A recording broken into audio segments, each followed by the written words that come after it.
Welcome back, folks. You're watching Fatal Files. Today, I'm going over the stupidest and most ridiculous deaths ever recorded that they definitely deserve to be given Darwin Awards. From a woman who used a butane torch to thaw her frozen sliding door, to a snake handler who held a venomous snake inches from her neck, ending in the worst way possible.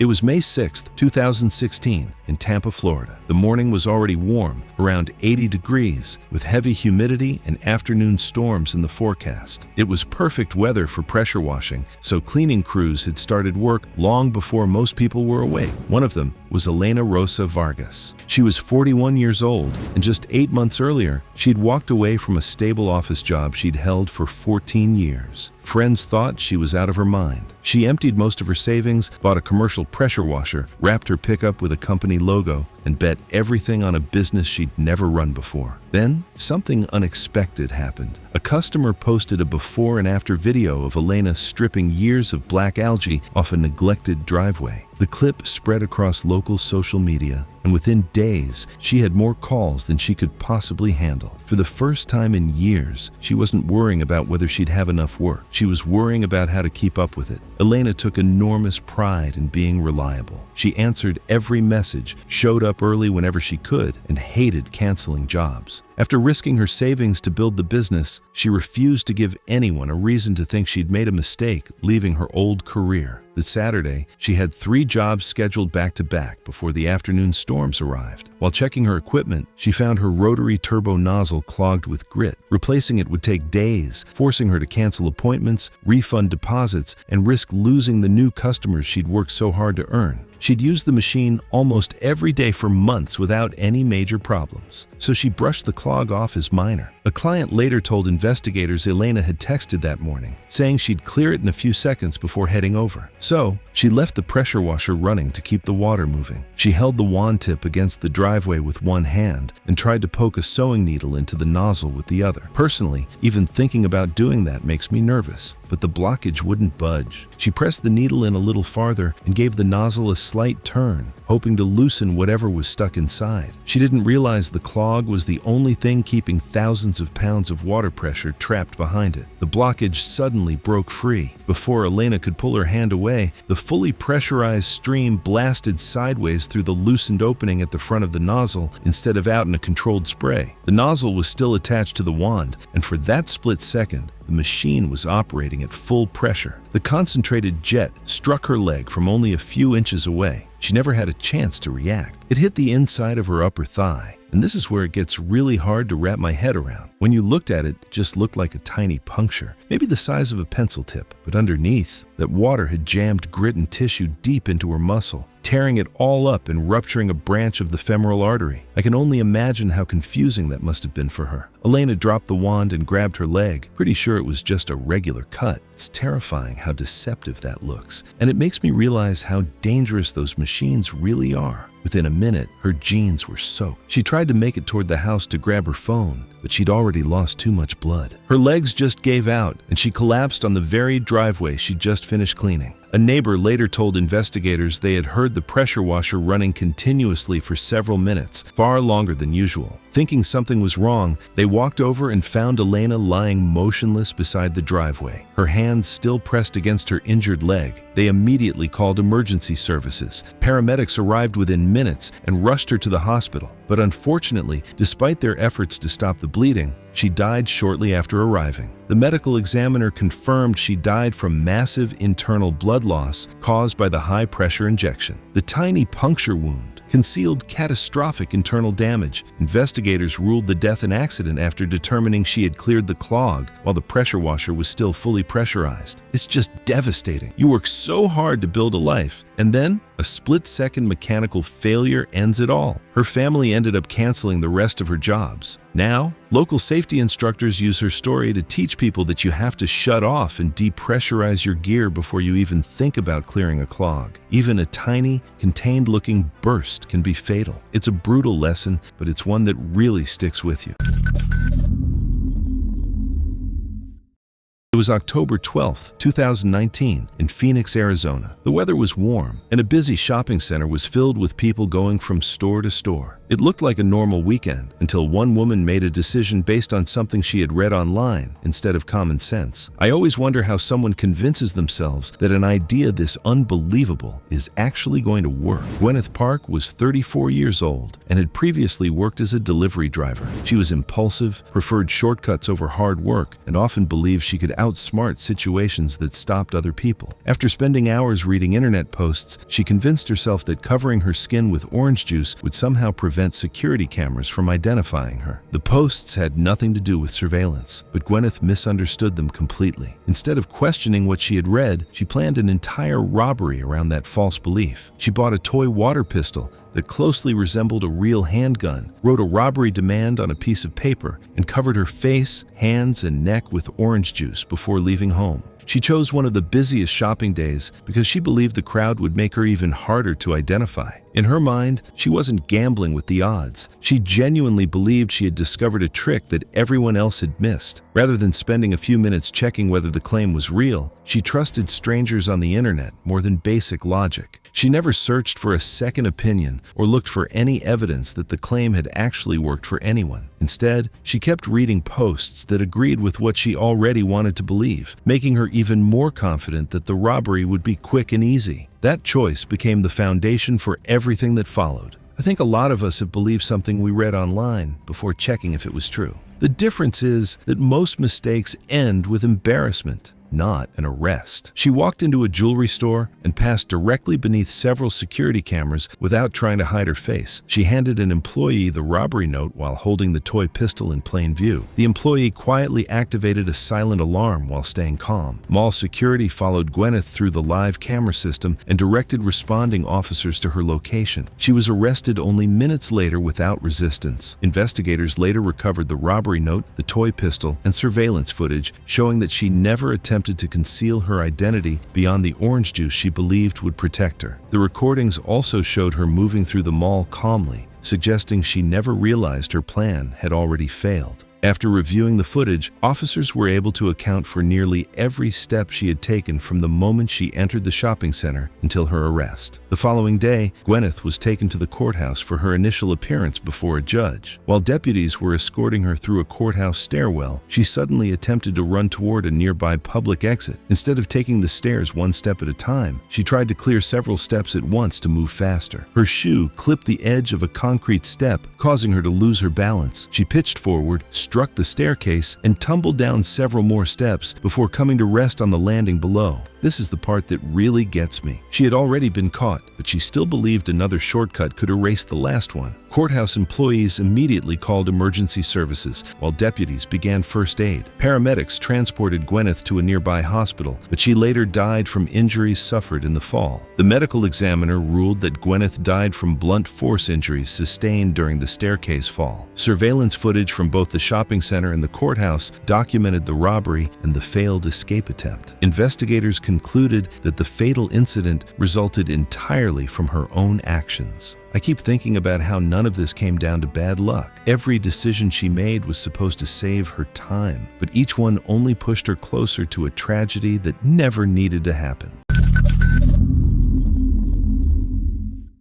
It was August 14, 2016, at a toll plaza connected to a busy interstate near Newark, New Jersey. Traffic remained steady throughout the evening as vehicles passed through the toll lanes and continued onto the highway. The area was well lit, and security cameras monitored the booths and surrounding roadway. The person at the center of this story was Romina Mims, a 38-year-old unemployed laborer. People who knew her described her as impulsive. She often focused on whatever goal was directly in front of her without spending much time thinking about what would happen afterward. Romina had been out of steady work for some time and was struggling to keep up with everyday expenses. Bills continued piling up while her savings disappeared. People close to her later described growing financial stress in the weeks leading up to the incident. Instead of finding a long-term solution, Romina became focused on finding a fast way to get cash. I think most people can relate to worrying about money. The pressure Romina was dealing with was real, but the solution she chose only made things worse. She spent several evenings watching the toll plaza because she believed the booths contained enough cash to make the risk worthwhile. After studying traffic patterns and employee routines, she convinced herself she could commit the robbery and escape before anyone stopped her. To avoid connecting her vehicle to the crime, Romina parked on the opposite side of the interstate. The decision created a longer and far more dangerous route back to her car, but she believed it would help her avoid identification. Romina chose speed over planning. After dark, she approached the plaza on foot. Security cameras later showed her entering one of the occupied booths and producing a handgun. She pointed it at the operator and demanded cash from the register. Fearing for their safety, the employee complied. As soon as Romina left, the operator alerted authorities. Romina exited carrying the stolen cash and immediately headed toward the interstate. Her vehicle was parked on the opposite side, and she appeared determined to reach it as quickly as possible. Instead of using the access road, she ran directly into active traffic. Drivers traveling along the interstate suddenly saw a person running between vehicles. Several sounded their horns, while others braked as Romina crossed lane after lane through traffic. Witnesses later reported that she came dangerously close to being hit more than once. One driver braked hard and missed her by only a few feet. Rather than retreat, she continued moving toward the opposite side of the highway. Motorists began calling emergency services after realizing someone was running through highway traffic. Despite the near misses, Romina kept going. Witnesses reported that she continued clutching the stolen cash as she moved between vehicles. She crossed additional lanes and continued toward her vehicle. A second vehicle narrowly avoided striking her. For a brief moment, it appeared she might actually make it across. Seconds later, a different vehicle struck Romina at highway speed. The impact threw her across the roadway. Traffic immediately slowed and stopped around the collision scene as drivers called for help. Emergency responders arrived within minutes, but Romina had suffered catastrophic blunt force injuries. She was pronounced dead at the scene. If there is one thing this story reminds me, it is that the quickest way out of a problem is not always the way that gets you home safely. Investigators later recovered portions of the stolen cash scattered across multiple lanes of the roadway, along with the handgun used during the robbery. Surveillance footage and witness statements confirmed that Romina voluntarily entered active highway traffic while trying to reach the vehicle she had parked across the interstate. The toll booth operator was uninjured. Authorities found no vehicle, roadway, or driver-related factors that contributed to the collision. Because the driver had been traveling lawfully and had no reasonable opportunity to avoid impact, no charges were filed. The case was closed as a fatal robbery-related incident. Romina died from blunt force injuries sustained after being struck by a vehicle during her escape attempt.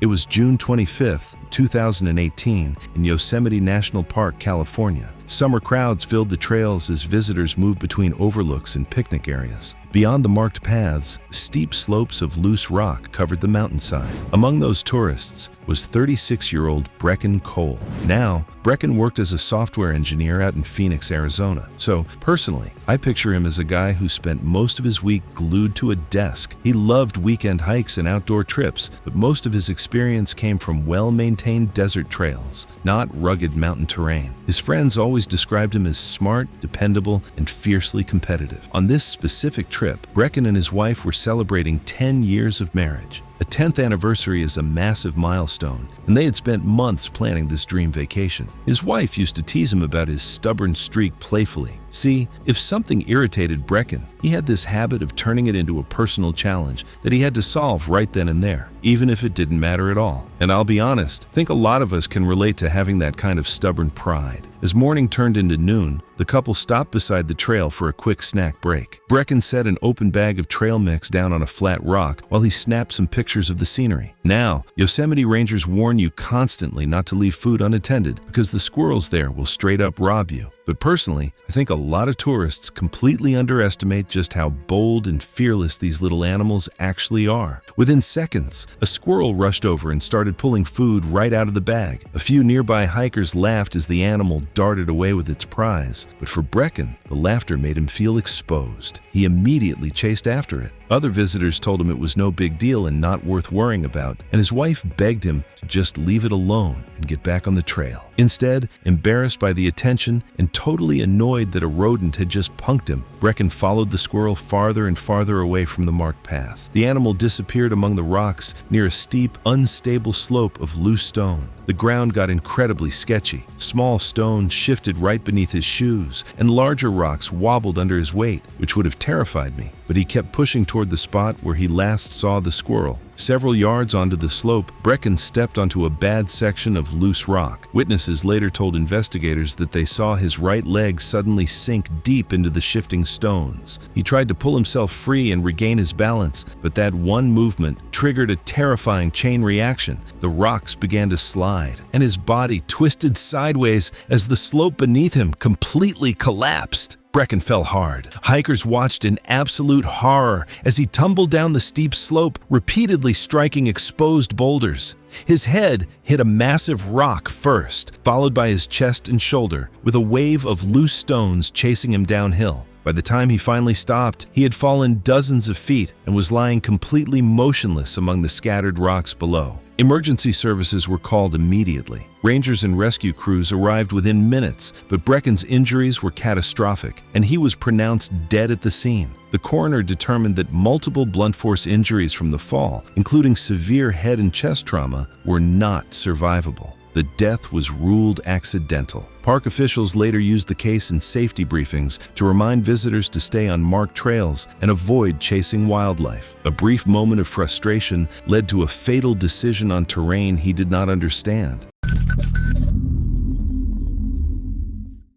It was June 9, 2022, in Sedona, Arizona. A tattoo studio on the second floor of a small strip mall had a steady flow of weekend customers. Artists moved between appointments while music played quietly through the shop. One station, however, had drawn an unusual crowd. Sitting in the chair was 28-year-old Kieran Maddox Vale. He worked evenings at an outdoor gear store, but spent most of his free time live streaming challenge videos to a small online audience. His channel wasn't huge, just a few thousand regular viewers, but they liked how he let chat influence what happened next. That afternoon, Kieran announced a donation challenge. If viewers reached his fundraising goal for new streaming equipment, they could choose his next tattoo. He expected something funny or embarrassing, a cartoon character, a meme, maybe an inside joke from the community. Instead, one viewer donated enough to win outright. And the request? It was something neither I nor Kieran expected. Kieran agreed before seeing the design. The tattoo artist explained that a full-back piece would require a large stencil and several sessions. Wanting to keep the surprise for his live stream, Kieran asked not to see the full layout until the stencil had been applied. Nearly 4 hours into the session, the outline was finally complete. Throughout the live stream, viewers kept guessing how big the tattoo really was. Some joked it would barely cover one shoulder. Others claimed the donor had spent enough money to cover his entire back. Kieran laughed along, admitting he had no idea because the artist had refused to let him see the stencil until it was finished. When the artist finally stepped away, he rolled a full-length mirror in front of the chair and told Kieran he could look, and witnesses said he twisted around and froze. The Empire State Building stretched almost the full length of his back, from the tops of his shoulders to just above his waist. It was far larger than anything he had imagined. I can't even imagine that kind of shock. It's like he was suddenly wearing a permanent piece of history. For a few seconds, he just stared at his reflection, trying to take it in. Then he blurted out that it was way bigger than he expected, and instinctively pushed himself out of the chair before the artist had finished pulling the tattoo machine away. Witnesses later told investigators Kieran suddenly pushed himself up from the tattoo chair in obvious surprise while the artist was still working. The tattoo machine briefly dragged across his back before the artist immediately pulled it away. Startled by the sudden pain, Kieran stepped backward without looking where he was going. He caught his foot on the wide metal base of the tattoo chair as he stepped backward. His weight shifted onto his heel, and he tried to regain his balance by reaching for the workstation beside him. But his hand missed. The artist instinctively reached toward him, but was still standing on the opposite side of the chair and couldn't get there in time. Kieran stumbled backward another step before falling onto the hard tile floor. The back of his head struck the corner of a heavy steel workstation that held the studio's tattoo supplies. The impact echoed through the room, and the live stream immediately filled with confused comments as everyone nearby rushed toward him. Several customers later told investigators that Kieran appeared stunned for a moment and tried to move, but he quickly became unresponsive. The artist and another employee called emergency services, while another customer, who had first aid training, stayed beside him and followed the emergency dispatcher's instructions until paramedics arrived. Paramedics arrived within minutes and transported him to the hospital. However, despite emergency treatment, he died later that day. The medical examiner ruled the death accidental, caused by a traumatic head injury sustained in the fall. Investigators concluded the fatal injury resulted from Kieran unexpectedly standing up during the tattoo session, losing his footing, and striking the steel workstation. Police found no evidence the donor intended to cause harm, and no charges were filed. The live stream ended moments after the fall and was later removed at his family's request. Afterward, the studio changed its procedures, requiring artists to stop work completely before clients were shown large stencil reveals or allowed to leave the chair. Looking back, what really stuck with Kieran's viewers wasn't the tattoo,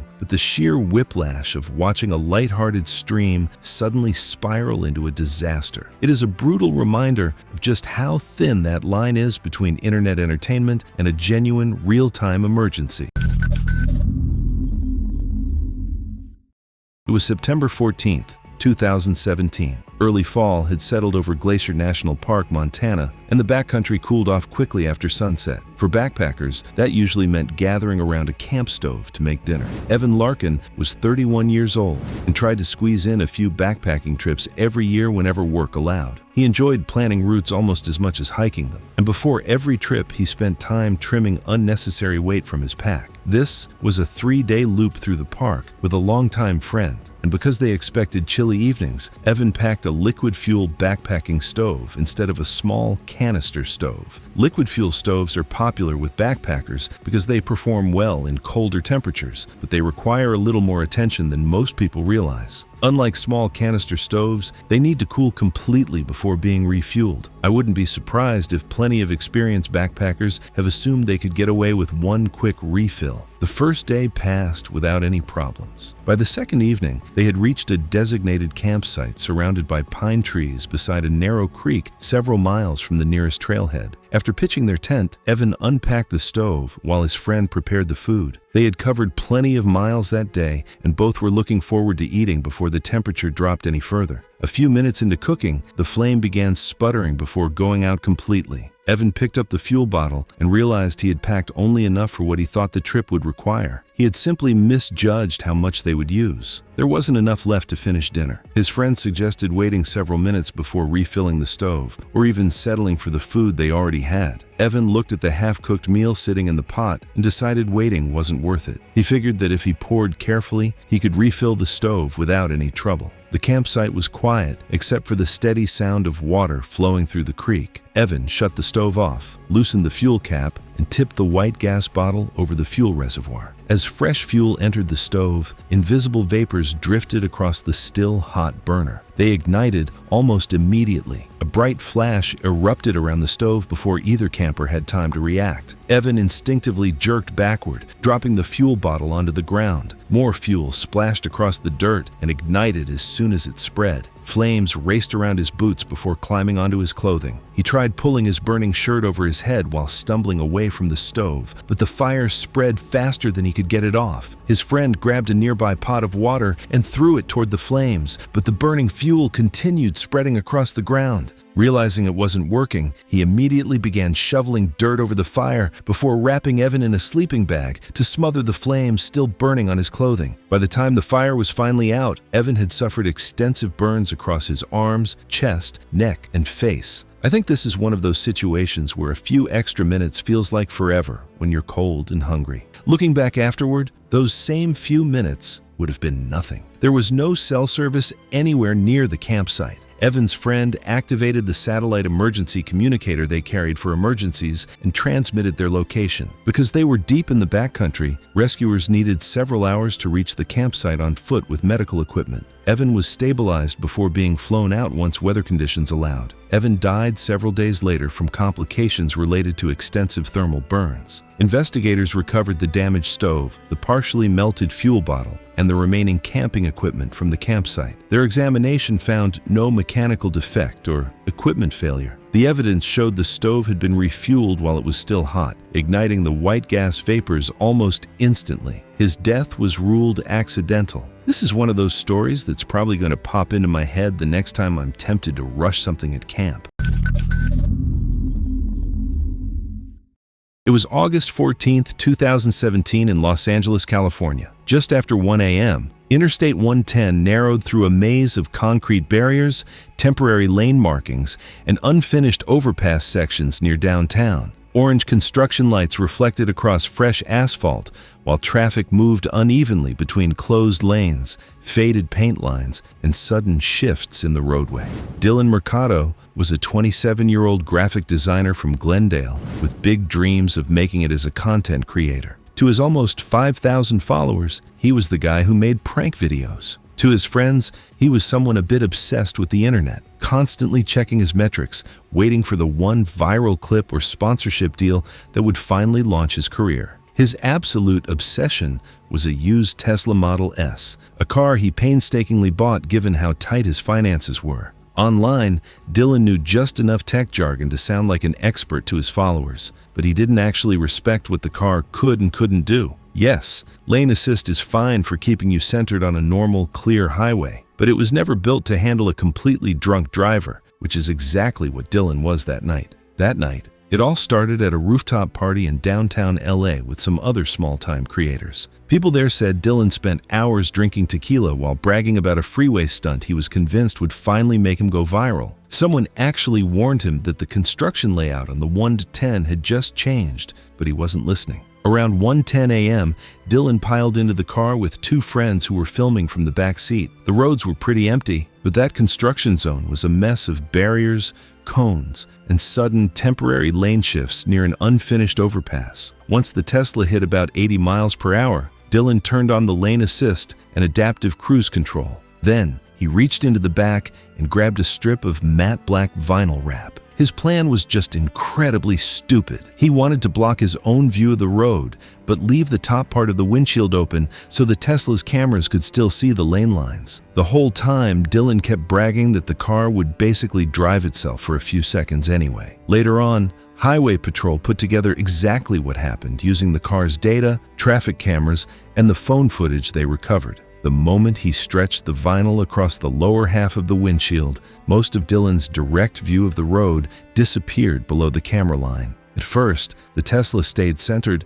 because the upper windshield cameras could still detect the lane markings ahead. The faded, confusing paint lines completely threw off the system.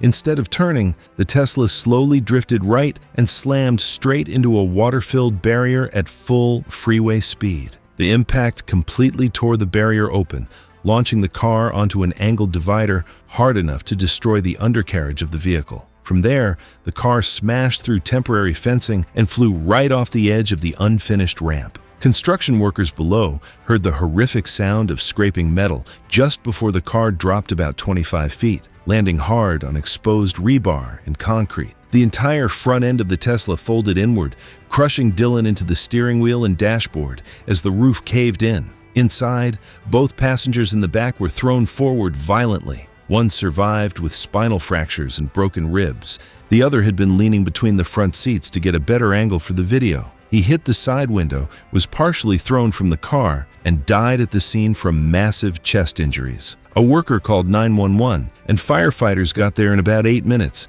But by the time they reached Dylan, he didn't have a pulse. The coroner later confirmed that Dylan died almost instantly from massive head trauma and crushing injuries to his chest. To put it bluntly, the impact fractured his skull, collapsed his lungs, and stopped his heart from pumping oxygen entirely. His blood alcohol level was also more than double the legal limit. When investigators searched Dylan's files later, they found multiple draft clips already labeled Tesla Blind Challenge, using the same black vinyl wrap recovered from the crash. The discovery became a major part of the wrongful death lawsuit filed by the second passenger's family, who argued the stunt had been planned long before that night, rather than being a spontaneous drunk decision.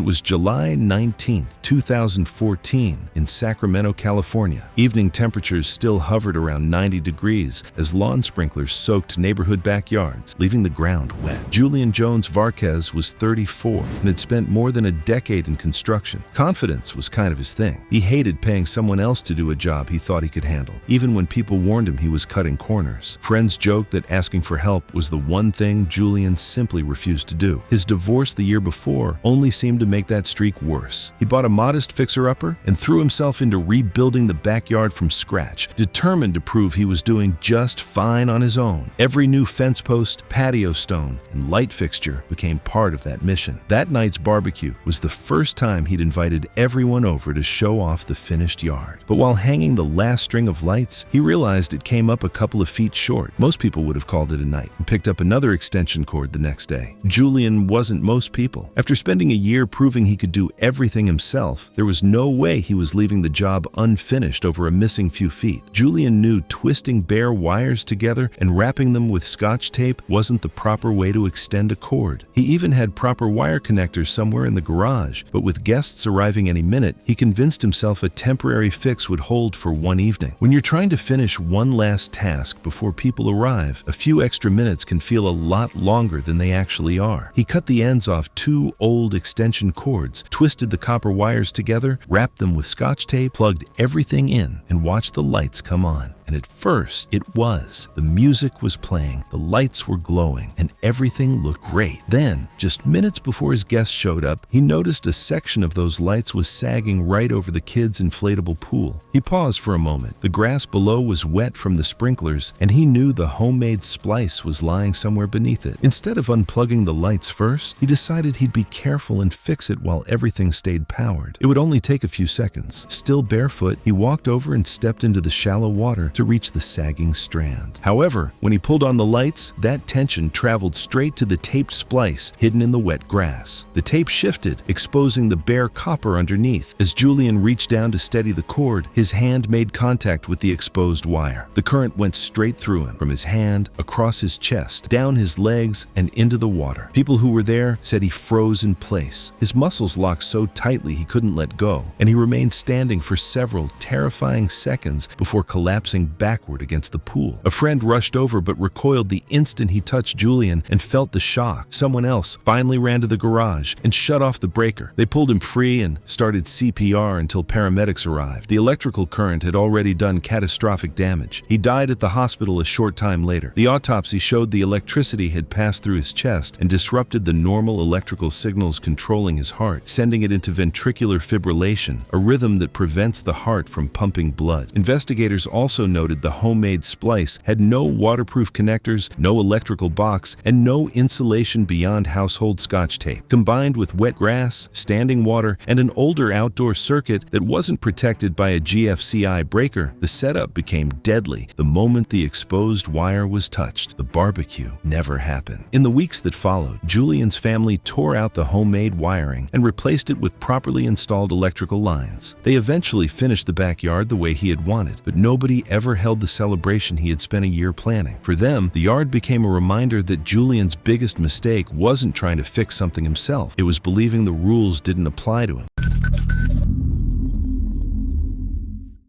It was June 15, 2019, at a public recreation area beside Lake Jesup in Florida. A company picnic had just ended, but several co-workers stayed behind to play one last volleyball game before heading home. The court was only a short walk from the shoreline, where large signs warned visitors not to enter the lake because alligators lived there. The signs had been there for years, but after spending the afternoon having fun, most people hardly noticed them anymore. One of the players was Meredith Floyd, a 28-year-old HVAC technician. She worked hard, enjoyed competition, and rarely backed away from a challenge. Friends knew she liked proving she could handle things that made other people hesitate. If someone questioned whether she would do something, Meredith usually answered with actions instead of words. Near the end of the game, a hard spike sent the volleyball bouncing down the grassy bank. It rolled through shoreline plants before stopping several yards from land in shallow water. Everyone walked over to look at it. One coworker laughed, pulled a $20 bill from a wallet, and jokingly said it belonged to whoever wanted to retrieve the ball. The rest of the group laughed because replacing the volleyball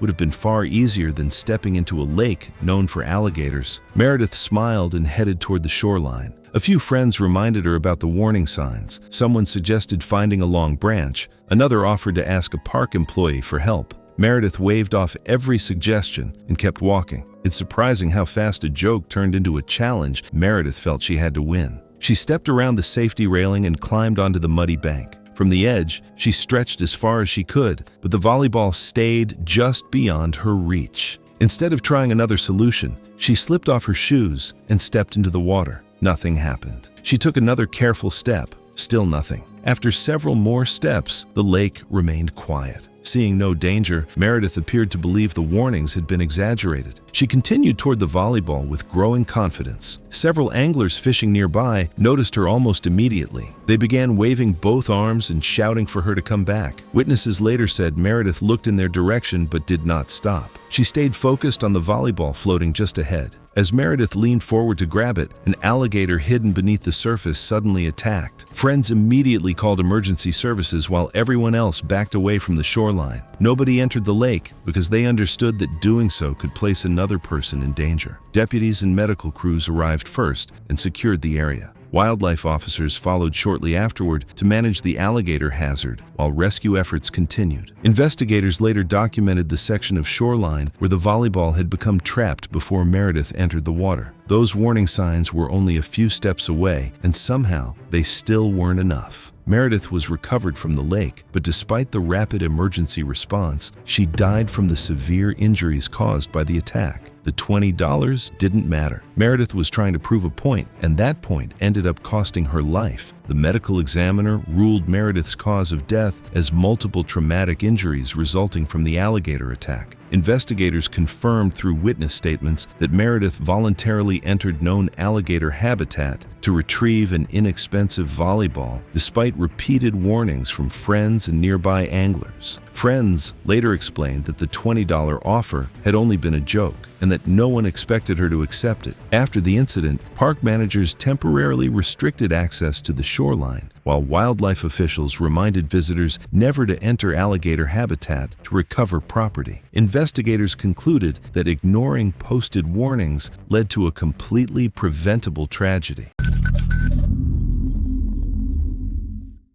It was July 23, 2017, at Lake Havasu, Arizona.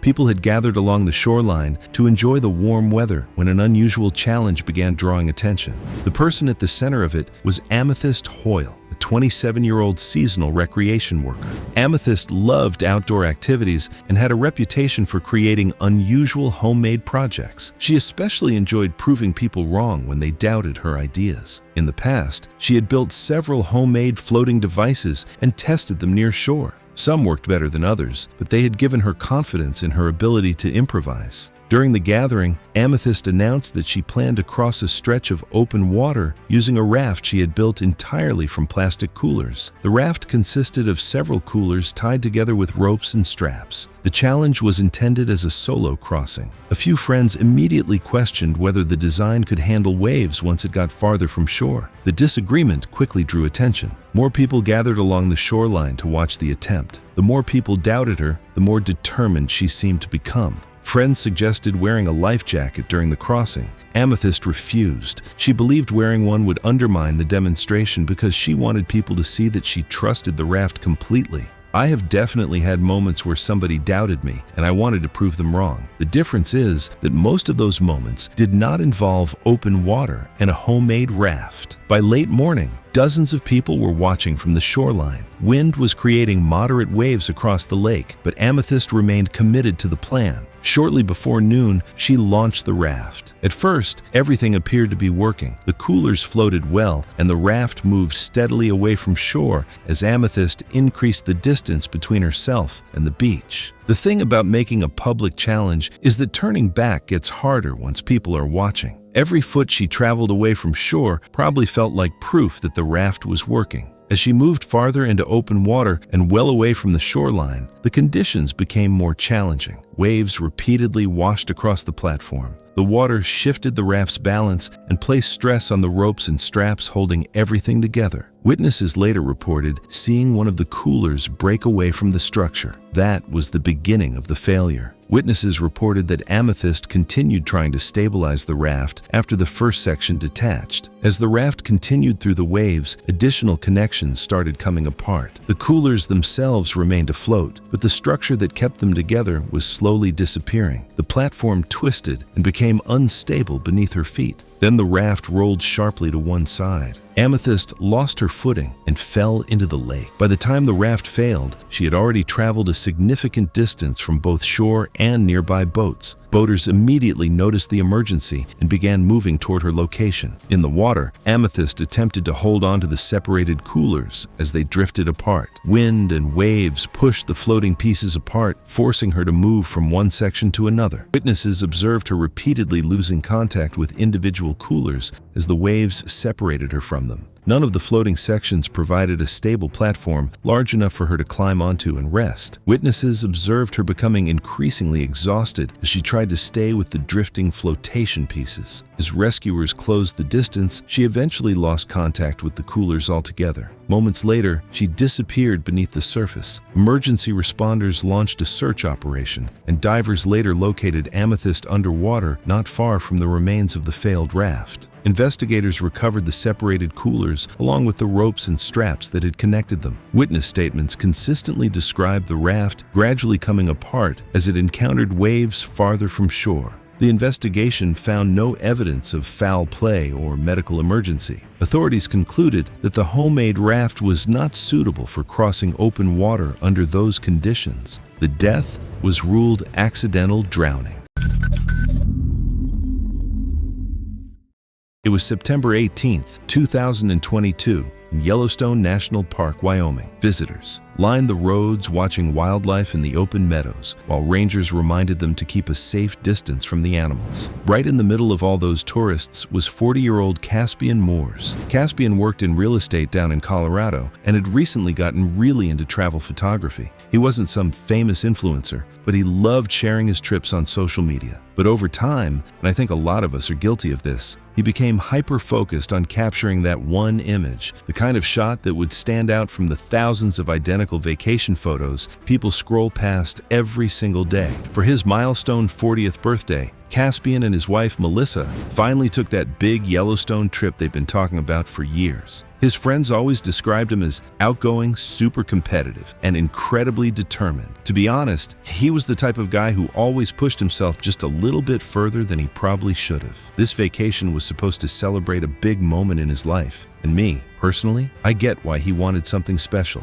He wanted photos that felt grand enough to remember forever. On the third afternoon of their trip, traffic slowed to a crawl along a park road after visitors spotted a grizzly bear feeding out in a meadow several hundred feet away. Dozens of people gathered along the dirt shoulder to watch, most staying right by their vehicles while snapping pictures. Caspian joined right in and spent several minutes photographing the bear. But when he stopped to review the images on his phone, the bear just looked tiny and distant. And according to Melissa, Caspian wanted something way more dramatic. Personally, I think he was chasing that algorithm high. He wanted a photo that looked so close it would make people instantly stop scrolling. Just then, a nearby ranger reminded the crowd to maintain the required distance from the bears, warning everyone that these animals can react unpredictably if they feel crowded. Caspian actually stepped back at first when the ranger walked by, but as soon as the ranger moved farther down the viewing area, he started walking right out into the meadow. Several tourists noticed and literally yelled at him to stop. One photographer even pointed out that people get mauled every single year because they get too close to the wildlife. But for some reason, Caspian just ignored them. The bear stayed focused on eating, and I think each successful step Caspian took just convinced him that the next one would be safe too. When Caspian finally stopped, he had moved far beyond the main viewing area and well inside the recommended safety zone. And then the bear suddenly lifted its head and looked directly at him. Melissa screamed for him to come back. Instead, Caspian raised his phone and started recording a video. video. The bear stood upright for just a second, then dropped to all fours and charged. Witness footage actually showed Caspian standing completely still for a moment, and to me, it looked like he was just confused rather than alarmed. His brain couldn't process the danger. The bear traveled the distance between them in seconds. So, by the time Caspian finally turned to run, the bear was already on him, slamming him violently into the grass. The attack unfolded in full view of dozens of horrified tourists. The bear bit into Caspian's upper body and neck, tossing him across the meadow before running off. Rangers and paramedics arrived within about 6 minutes. Responders found Caspian unconscious, with absolutely catastrophic injuries. When I looked at the medical details, it was just horrific, severe trauma to his head, neck, and chest caused massive, rapid blood loss. Despite emergency treatment right there on the grass, he was pronounced dead shortly afterward. Investigators later recovered his phone, and personally, I find it heartbreaking that his final images and video clearly documented his gradual, step-by-step approach toward the bear. The coroner's report concluded that Caspian died from multiple traumatic injuries caused by a grizzly bear attack. The damage to his vital organs and major arteries was just too severe for any human to survive. The park's official investigation determined that the bear was just behaving like a normal wild animal, and that Caspian had deliberately moved closer despite explicit warnings from park staff and everyday tourists. The bear was never hunted down because officials ruled it had simply reacted to a human approaching too closely. For me, this whole case is just a brutal reminder of why those wildlife safety rules exist.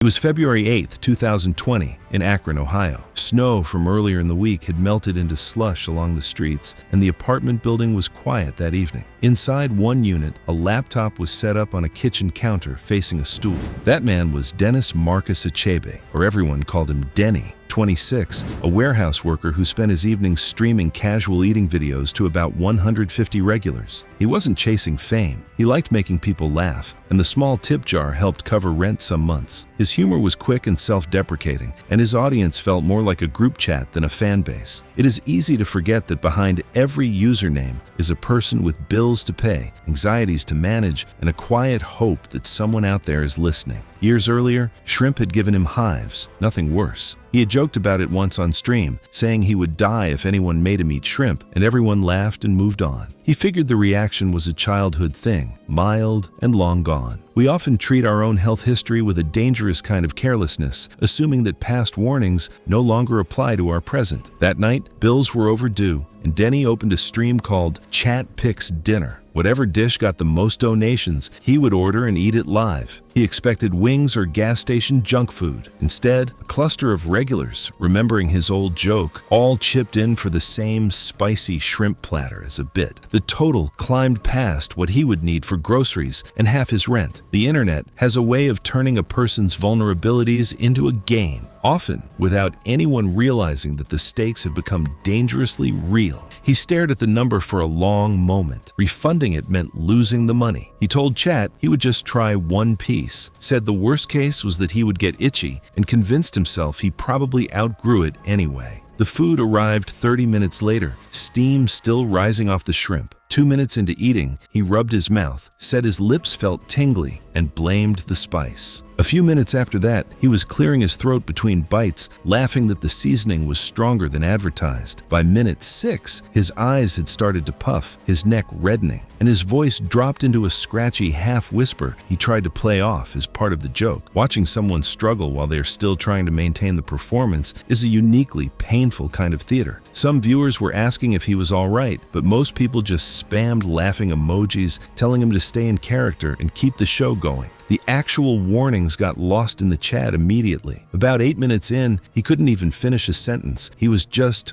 wheezing. He grabbed the edge of the counter, trying to pull himself up, and mouthed something no one could make out before he just vanished from the frame. The camera kept rolling, just staring at an empty countertop. Nothing else appeared on screen. The stream stayed live for almost 3 hours. A friend of his saw a screenshot some other creator posted making fun of how swollen Denny's face looked. He tried calling, got nothing, and ended up calling the landlord to check on him. When the landlord got in with a spare key, he found Denny unresponsive on the kitchen floor, with the stream still running right there beside him. The medical examiner ruled the death accidental, caused by anaphylaxis from a shrimp allergy. The reaction swelled his airway and tightened his chest, cutting off his oxygen until his heart stopped. No epinephrine was found in the apartment, and no signs of drugs or alcohol were present. Before anyone knew Denny had died, clips of his swollen face were already spreading online as a funny food challenge fail. After local news reported his death a few days later, most of those posts disappeared. By then, the damage had already been done. Our online presence is fleeting and often cruel,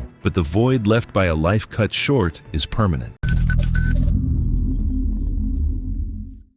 It was October 8, 2016. Autumn had settled over Rocky Mountain National Park, Colorado, and the annual elk rut had brought visitors from all over the country. Pullouts along the park roads filled throughout the day as people stopped to watch the massive bulls roaming the open meadows. Todd Marcus Wheeler was 38 years old and had driven to the park with his wife for a weekend getaway through Colorado. He enjoyed photographing wildlife whenever they traveled, although most of his experience came from local parks and nature preserves rather than large national parks. That afternoon had already been a memorable one. They had spotted mule deer, bighorn sheep, and now the elk everyone seemed to be stopping for. During the fall rut, bull elk are extremely territorial. They can appear completely relaxed one moment and charge the next with very little warning. If park staff receive reports of an injured or entangled animal, trained personnel handle the situation. Visitors are instructed to keep their distance even when it looks like the animal needs help. I can understand why someone would want to help. The problem is, the rule doesn't stop applying just because you're trying to do something good. About a dozen people stood along the roadside watching the elk through binoculars and camera lenses. Every few minutes, another vehicle pulled over after noticing the small crowd. The bull barely acknowledged them, continuing to graze while occasionally lifting its head toward the road before lowering it again. Eventually, someone noticed what looked like a length of plastic cord tangled around one of the elk's antlers. Every so often, the bull shook its head, sending the loose cord swinging through the air. Several people commented that they felt bad for the animal. Todd quietly watched for several minutes before saying it looked like something that could be cut away in just a few seconds. Someone nearby replied that it was probably better to notify park staff, but Todd wasn't convinced anyone would arrive before the elk wandered off. He pulled a small multi-tool from his backpack and started walking into the meadow while everyone else stayed near the road. At first, nothing happened. The elk continued grazing, only occasionally looking up as Todd slowly closed the distance. He stopped more than once, giving the animal time to react, but it simply lowered its head and resumed feeding. His wife called out for him to come back, but Todd told her he was almost there. I've noticed people naturally get a little closer when an animal doesn't seem bothered by them. It's easy to mistake tolerance for trust. By the time Todd was only a few feet away, he had already unfolded the small blade on the multi-tool. He slowly reached toward the tangled antler. The elk instantly lowered its head and charged. Todd spun around and tried to run, but he had barely taken 2 steps before the elk slammed into him from behind. The impact threw him to the ground. The bull wheeled around and struck him again before trampling him as he tried to curl into a protective position. Witnesses shouted from the roadside but stayed back because the elk remained agitated and continued pacing around him for several moments. Eventually, the bull turned and ran deeper into the meadow. Todd's wife called for help while several bystanders directed responders to the exact location. Medical personnel reached the scene a short time later, but Todd had suffered catastrophic injuries to his chest and abdomen. He was pronounced dead at the scene. Investigators found no evidence that the elk had behaved unusually or been provoked beyond Todd's close approach. They concluded the attack was a defensive response by a wild bull during the rut, and his death was ruled accidental. The elk was not euthanized because it had reacted naturally to someone entering its space. Park officials later reminded visitors that even when an animal appears calm or seems to need help, the safest choice is to keep their distance and notify park staff instead. Good intentions don't mean much to a wild animal that thinks it's about to be grabbed.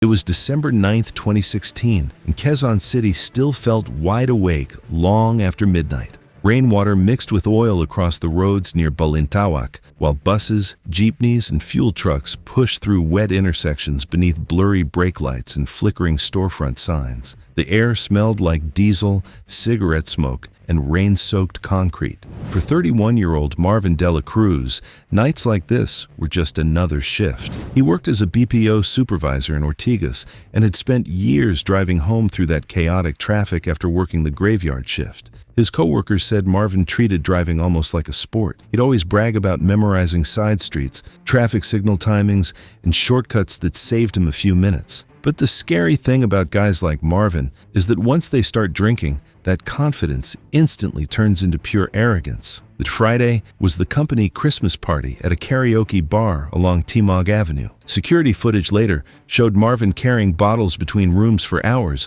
while everyone took turns singing. By the time things started winding down around 2 a.m., a lot of the employees were way too drunk to drive. Since it was the holidays, Grab prices were through the roof because of traffic and road closures, so a few of them suggested just splitting a nearby hotel room instead of risking it. Marvin shut that idea down immediately. Witnesses later said he kept insisting he drove these exact streets every single night and knew the way home better than Waze or any GPS. It's frustrating because even the security guards at the gate later admitted Marvin looked pretty unsteady walking to his silver Toyota Vios. Still, 4 of his exhausted co-workers climbed into the car anyway. Everyone was just tired and wanted to get home. The roads around Balintawak were especially sketchy that night. The rain had made the pavement slick, and massive fuel tankers were constantly moving through the depot district for early morning deliveries. Traffic cameras later showed Marvin drifting all over the place between lanes as he approached the interchange near Edsa. One passenger actually completely stopped talking and just leaned against the window, probably trying not to throw up. About 10 minutes before the crash, the car went strangely quiet. Dashcam footage later recovered from the Vios showed Marvin rubbing his eyes over and over while the wipers struggled against the rain. Then, out of nowhere, Marvin laughed to himself and actually closed his eyes while the car was still moving. Nobody inside even reacted because most of them were either half asleep or totally passed out. Unfortunately, right at that exact second, a fully loaded fuel tanker was crossing legally through the intersection on a green light. Investigators later used traffic cameras and the truck's GPS to piece it all together. With Marvin's eyes shut and the car drifting left across the slick road, the Vios crossed right into the truck's path before Marvin suddenly snapped awake and jerked the wheel. The front corner of the tanker clipped the Vios hard enough to send the little car spinning sideways across the wet intersection. People nearby said they heard tires screaming before the Vios slammed passenger side first into a concrete utility pole by the service road. The car just wrapped around the pole. The passenger side collapsed instantly, and Marvin's chest was crushed against the steering column, while the front passenger took the full, devastating force of the window pillar. A warehouse security guard called 911 right away after seeing the crash. A few other drivers rushed over to help, while diesel and rainwater pooled all over the road from the truck's damaged side tank. Rescue crews got there about 11 minutes later and literally had to cut the driver's side apart just to pull Marvin out. He was still breathing when they got him free, but he lost consciousness from blood loss before they even made it to the hospital. The medical examiner later found that Marvin died from severe internal bleeding and crushing chest trauma. The impact tore the major blood vessels around his heart and lungs. The front passenger never stood a chance and died almost instantly from severe head injuries. Toxicology tests later confirmed Marvin's blood alcohol level was way past the legal limit. The aftermath caused a massive mess for the BPO company that hosted the party. Security guards testified that several employees, including Marvin, were clearly wasted before leaving the venue. The victims' families ended up filing huge civil lawsuits, arguing that management should have stepped in and stopped drunk employees from driving. It's a tragic wake-up call, and the co-workers who actually survived reportedly stopped going to office parties altogether after that.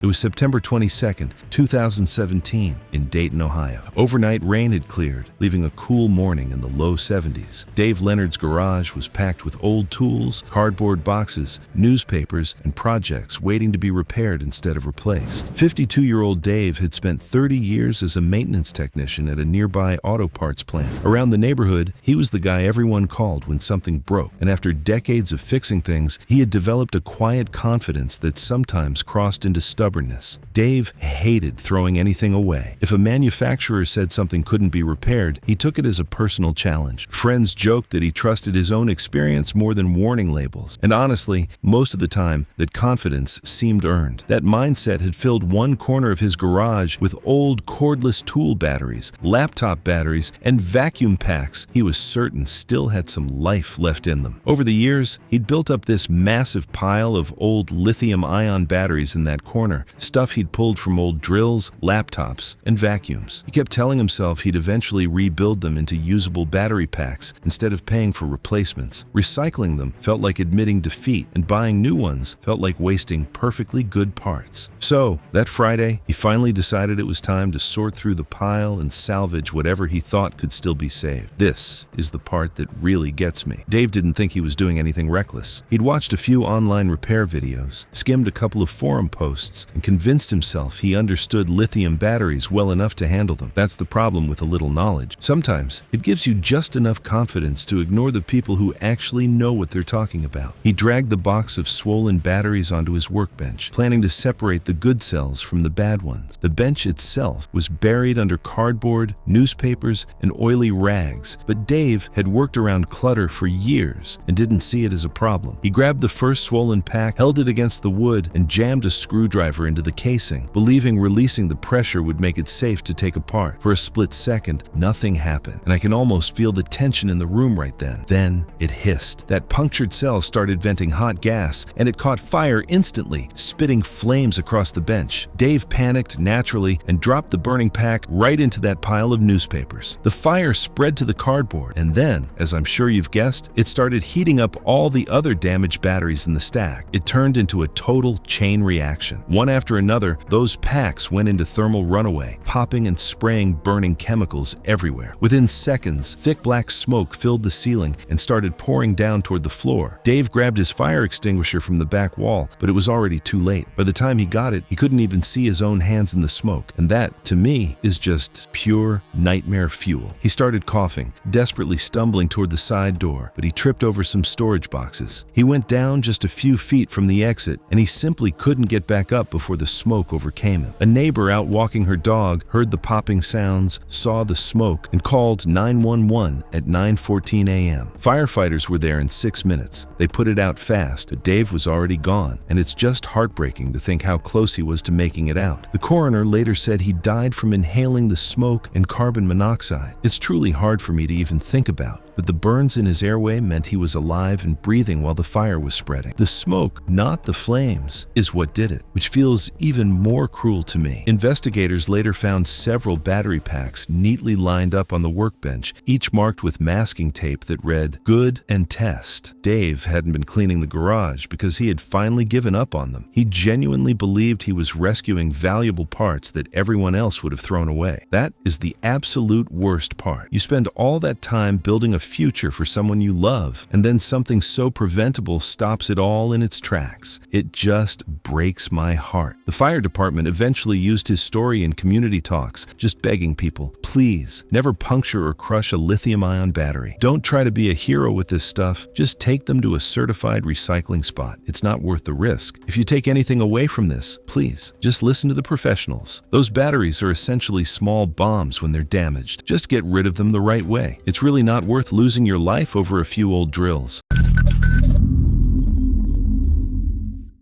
It was March 24th, 2018, inside a convention center in Columbus, Ohio. A regional science fair had just announced its winners. Students, teachers, and families walked through the exhibit hall while workers prepared the winning projects for public demonstrations. The hall remained open, but rope barriers surrounded one display where staff were repositioning a large backdrop. Signs clearly marked the work area as authorized personnel only. One of the students was Heidi Crook, a 19-year-old in her final year of high school. She had spent months building her project and believed this would finally be the competition where she finished in first place. Instead, she earned second. Heidi was bright and determined, but she struggled to accept losing. As more people gathered around the winning exhibit, she watched the attention slowly shift away from her project. The winning display stood beneath a tall, temporary backdrop supported by portable metal truss stands. Workers had temporarily loosened one stabilizing brace so the lightweight backdrop could be shifted into its final position.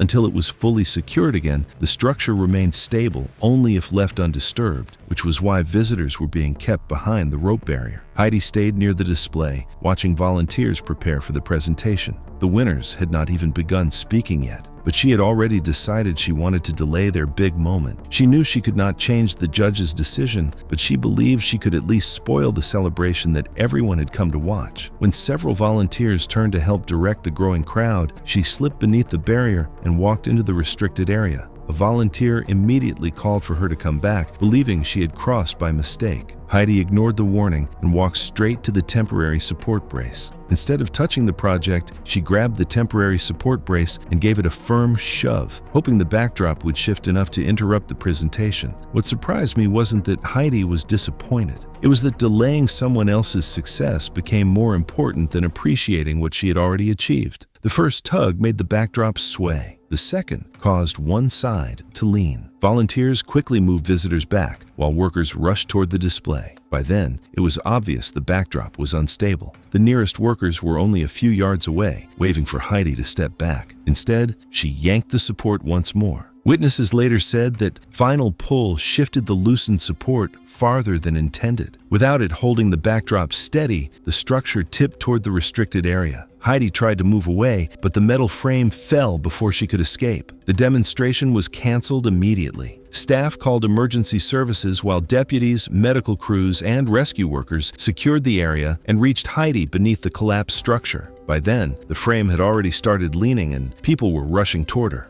I honestly don't know what she expected would happen after pulling it again. Heidi was taken to a nearby hospital, but despite emergency treatment, she later died from the severe injuries caused by the collapse. Second place was never what took Heidi's life. Trying to ruin first place did. The medical examiner ruled Heidi's cause of death as multiple blunt force injuries caused by the collapse of the temporary exhibition structure. Investigators found no evidence the display would have failed under normal conditions. They concluded the collapse began only after Heidi entered the restricted area and repeatedly disturbed the temporary support while workers were repositioning the backdrop. Witnesses confirmed she ignored the barrier, warning signs, repeated instructions to leave, and the visible movement of the structure before pulling the brace again. Organizers later strengthened supervision, improved barriers, and required temporary displays to be fully secured before visitors were allowed nearby. School officials also used the incident to remind students that respecting restricted areas matters just as much as respecting the outcome of a competition, no matter how disappointing the results may feel. The investigation ultimately showed that the judging itself had already ended and the winning project had not been damaged. Every serious consequence that followed came from Heidi's decision to interfere with equipment inside a clearly restricted area instead of accepting the results and walking away.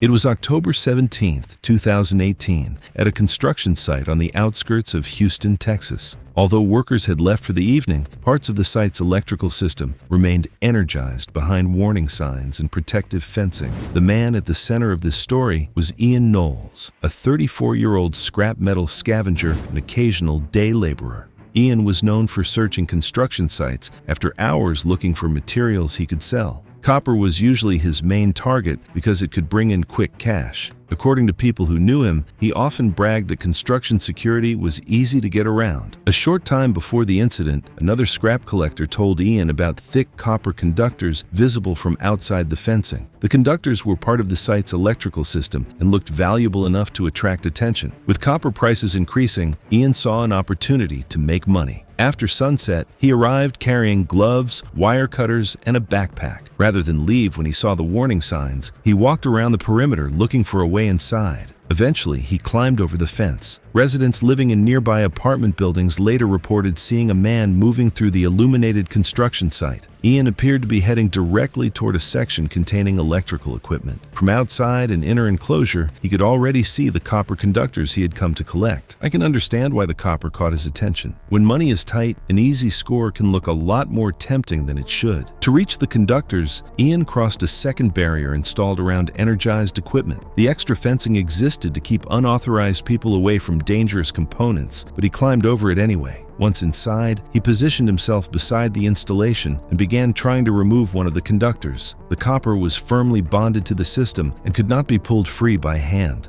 Ian tugged on it repeatedly before switching to his cutting tool. When that failed, he continued adjusting his position in an effort to reach the attachment point. The farther he reached into the enclosure, the closer he moved to energize components. That should have been enough to tell him the situation was more dangerous than he expected. But Ian continued. He reached deeper into the enclosure and attempted to place the cutter closer to where the conductor was attached. During that effort, the metal tool contacted a live electrical component. A powerful electrical arc erupted instantly. Witnesses described a bright flash that lit up the area and drew attention from surrounding buildings. The arc produced an intense burst of heat and energy. At the same time, the force of the blast threw Ian backward onto the gravel several feet away. The heat generated by the event was extreme. Portions of his clothing ignited, and he suffered catastrophic burn injuries. Several people immediately called emergency services after seeing the flash and the aftermath. There are so many moments in this story where Ian could have turned around, climbing the first fence, crossing the second barrier, getting closer and closer to energized equipment. Every one of those moments was a chance to leave. Responders arrived a short time later, but Ian's injuries were unsurvivable. He was pronounced dead at the scene. Investigators documented severe electrical damage at the point of contact. Witness statements helped establish the sequence of events. Physical evidence showed that Ian entered multiple restricted areas while attempting to remove copper from the energized installation. After the investigation, officials concluded that Ian trespassed into restricted sections of the site and attempted to steal copper conductors connected to energized equipment. Based on witness accounts, physical evidence, and damage at the scene, investigators determined that his metal cutting tool contacted a live electrical component, triggering the arc flash that caused his fatal injuries. The death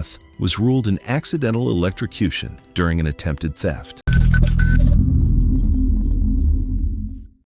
It was October 11, 2016, at Grand Canyon National Park's South Rim in Arizona. As evening approached, tourists gathered at the overlooks while rangers monitored the trails under clear skies. But right in the middle of that crowd were 28-year-old Gail Robinson and 31-year-old Brian Green. Gail ran a small travel channel focused on outdoor spots. He edited videos for local businesses just to get by, and personally, I can totally relate to this. He spent nearly every spare dollar trying to make his channel blow up. His friend said he was energetic, ambitious, and always hunting for unique footage. Then you had Brian, who was chasing the exact same dream. He was a freelance photographer whose online growth had been painfully slow. If you've ever tried to build something online, you know how soul-crushing that can be. And for me, it's easy to see how he fell into a bad headspace. Brian was constantly tracking other creators' numbers, and over time, he'd actually developed this quiet, bitter social media rivalry with Gail. They were always trying to prove who could make the better content. That night, both of them ended up at a travel media meetup right around the main overlook. As sunset got closer, Gail started complaining that everyone was capturing the exact same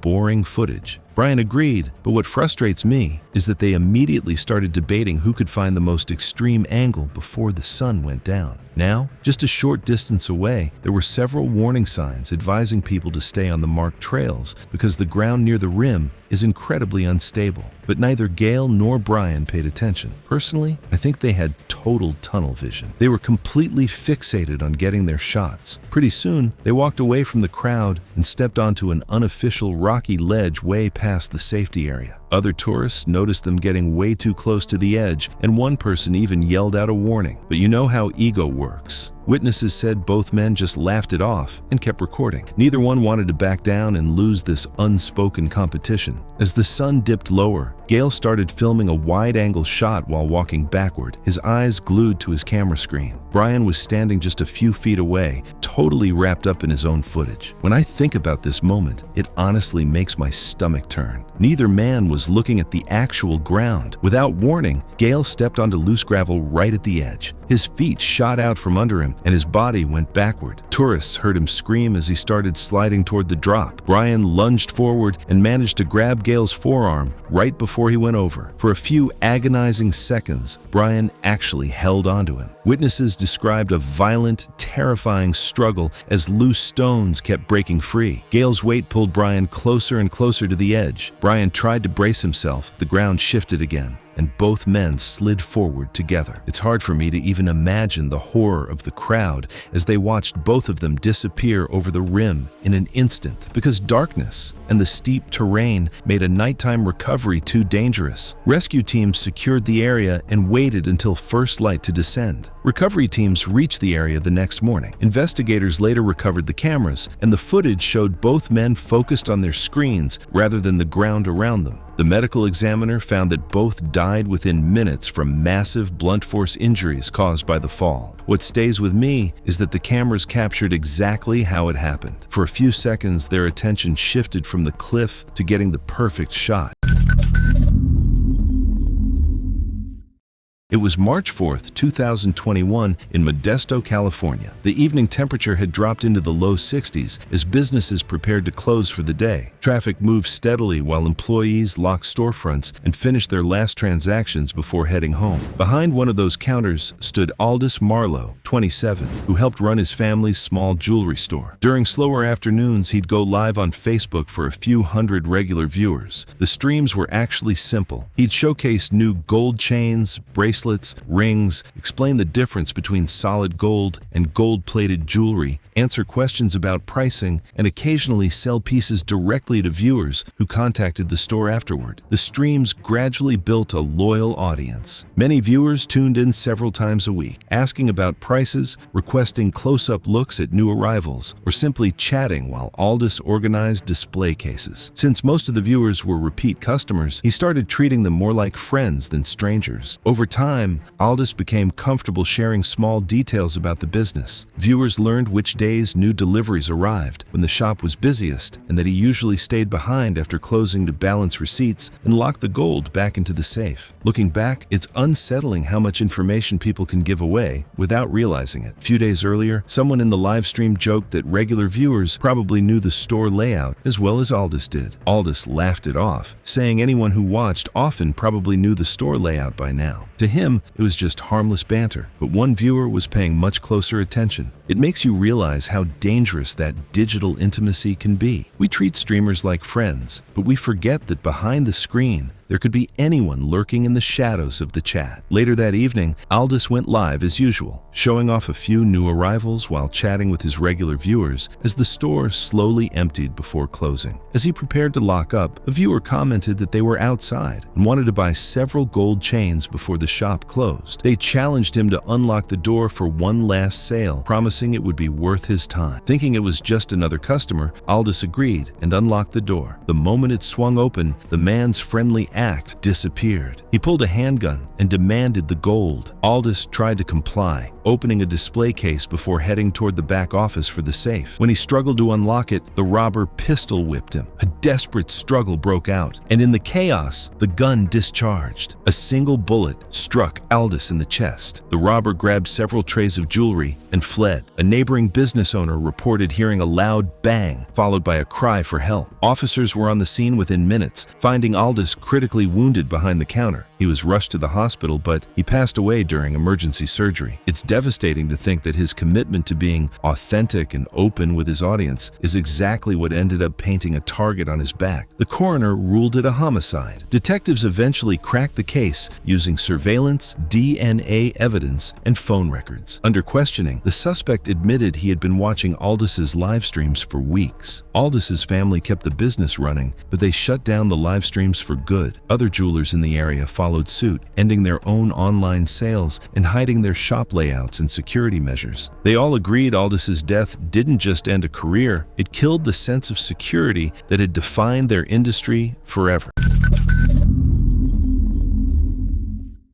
It was July 19th, 2015. Summer camping season was in full swing at Yellowstone National Park, Wyoming. By nightfall, campgrounds had settled into their usual routine. Campfires burned low, tents zipped shut, and every camper still had one last job before turning in for the night. Janine Kendall was 29 years old and was visiting Yellowstone with one of her closest friends during a week-long road trip through the western United States. Neither of them had camped in bear country before, and after spending the day watching geysers and wildlife, they arrived at their campground tired but excited to finally spend a night inside the park. Every campsite included a large metal food locker, and during check-in, campers received the same instructions everyone else did. Anything with a noticeable scent belonged inside before going to bed. That meant food, drinks, coolers, cooking supplies, toothpaste, deodorant, sunscreen, lip balm, and even gum. Bears rely far more on their sense of smell than their eyesight, and they don't care whether the scent comes from a steak or a tube of toothpaste. I think that's what catches some people off guard. A lot of the things we don't think twice about still smell interesting to a bear. After dinner, Janine and her friend began putting the campsite away. Her friend picked up the cooler and started walking toward the food locker before stopping halfway across the campsite. They talked about the early start they planned the next morning and figured it would only mean carrying everything back again in a few hours. Before long, the cooler was sitting inside the tent instead. A bag of trail mix followed, then toothpaste, deodorant, sunscreen, cooking utensils, and a few other small items they planned to use before leaving.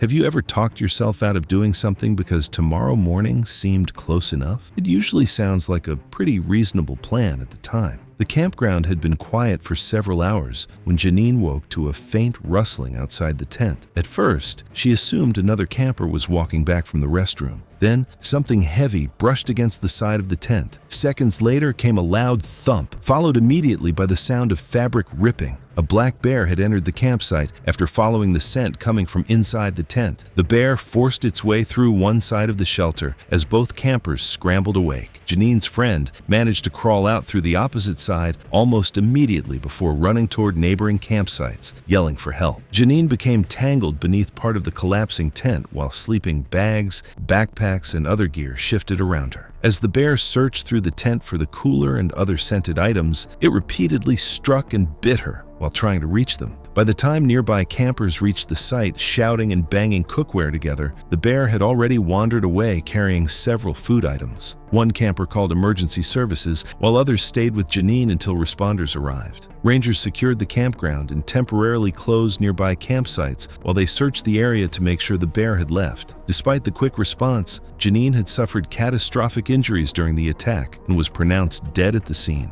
Investigators determined the bear had been drawn to the campsite by food and other scented items stored inside the tent rather than the campground's required food locker. Janine's death was ruled accidental. Because the bear had entered an occupied campsite and fatally injured a camper, park officials located and euthanized it. The incident prompted another reminder that in bear country, anything with a scent belongs in the designated food locker, no matter how early you're planning to leave the next morning. A bear doesn't care whether it's your first night or your last. It just follows the scent.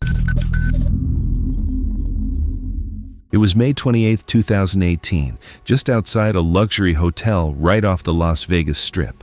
The midnight air was still warm at the valet entrance, packed with wedding guests snapping photos next to parked exotic cars. You could still hear music drifting out from the reception through the open lobby doors, while the valets kept busy moving vehicles under the bright canopy lights. 31-year-old Evan Riker had made a whole name for himself just by chasing attention. He owned 2 nightlife spots near Fremont Street and spent his time filming himself around rented supercars, parties, and various social media stunts.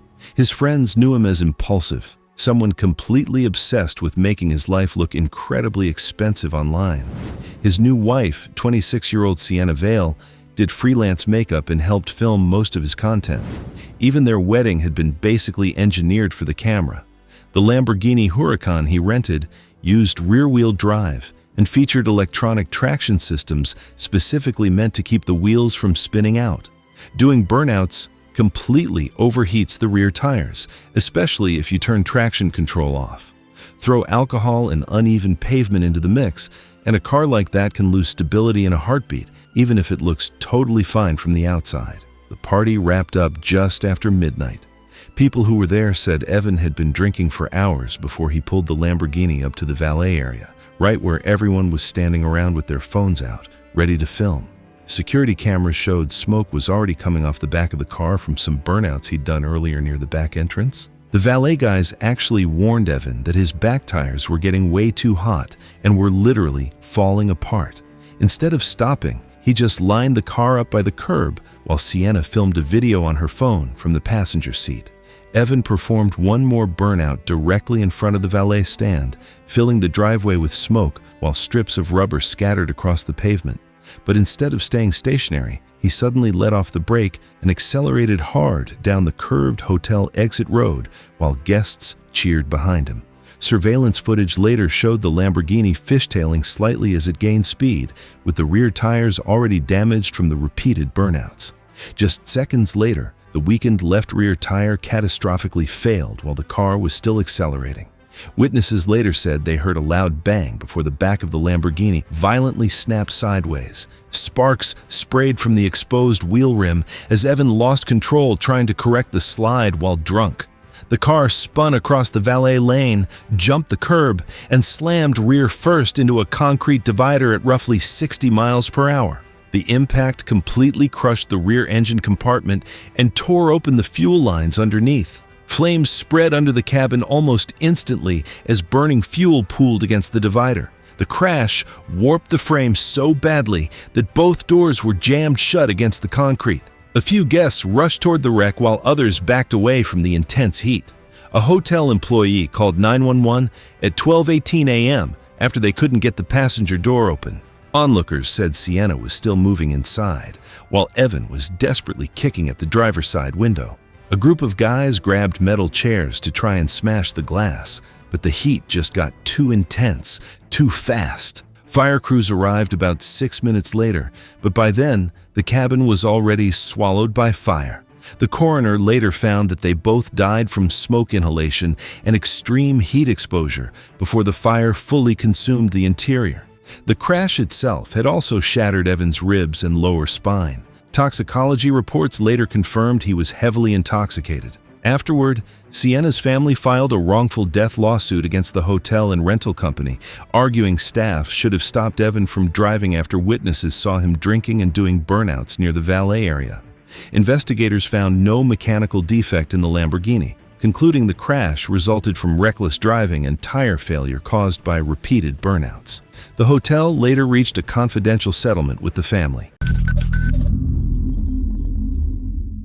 It was January 8, 2015, in Chicago. A winter storm had knocked out power across several neighborhoods, leaving thousands of homes without heat as temperatures dropped well below freezing. Inside Chloe Bennett's apartment, the cold grew worse with every passing hour. Chloe was 29, and she'd just signed her first solo lease after years of living with roommates. She was working a standard customer service job, just trying to get by, and she had this little side blog where she'd show off thrifted furniture she'd fixed up herself. She was the type of person who'd rather do things her own way than ask for help, but after the move, she was pretty much tapped out on cash. It's that stubborn independence we all have, right? You want to prove you can handle it, but sometimes that mindset is exactly what puts you in a corner. When the power went, a hotel wasn't an option, and she couldn't afford an electrician either. Instead, she started searching online for quick ways to heat a room without electricity. One suggestion kept coming up: use a small outdoor fire bowl or charcoal burner near an open window. It sounded simple, cheap, and according to people online, perfectly safe if the room had enough ventilation. She had a small metal fire bowl meant for outdoor patios. Believing the advice she'd read, she carried it onto the tile by the balcony door and cracked the door open about 3 inches. She thought that would let the dangerous gases escape while keeping the warmth inside. What she didn't realize was that carbon monoxide builds up silently, and a small opening isn't enough to make an indoor fire safe. The worst part is that almost every safeguard failed at the same time. Her carbon monoxide detector wasn't even working. She'd taken it off the wall during the move and left it in a kitchen drawer with dead batteries, planning to reinstall it later. She lit the wood, and it caught fast. She felt so relieved, sitting on the couch wrapped in a blanket, even texting a friend that she was going to make it through the night. While the wind outside kept howling, inside, that invisible odorless gas started filling the room. For the first hour, everything seemed totally normal. The fire hair was glowing. She was finally relaxing, but then a headache kicked in. She blamed it on the stress of the day. Then came the dizziness and this heavy, sinking exhaustion. She thought she just needed a nap. She pulled the blanket up, closed her eyes, and that was it. She didn't wake up. By the next day, she didn't show up for work. And when her supervisor finally got the building manager to check on her, they found her just like that, still under the blanket on the couch. It's just such a brutal way to go. The medical examiner said it was accidental carbon monoxide poisoning. Her body was still breathing, but because that gas binds to your red blood cells way faster than oxygen does, her heart and brain just slowly starved until they shut down. In the months that followed, Chloe's family cleared out the house and eventually sold it. Before putting it on the market, they made sure working carbon monoxide detectors were installed on every level of the home. Friends later said they hoped anyone who lived there next would never have to learn the same lesson the way Chloe did. All it took was following bad advice, using a product in a way it was never designed to be used, and leaving one small safety device in its box instead of on the wall.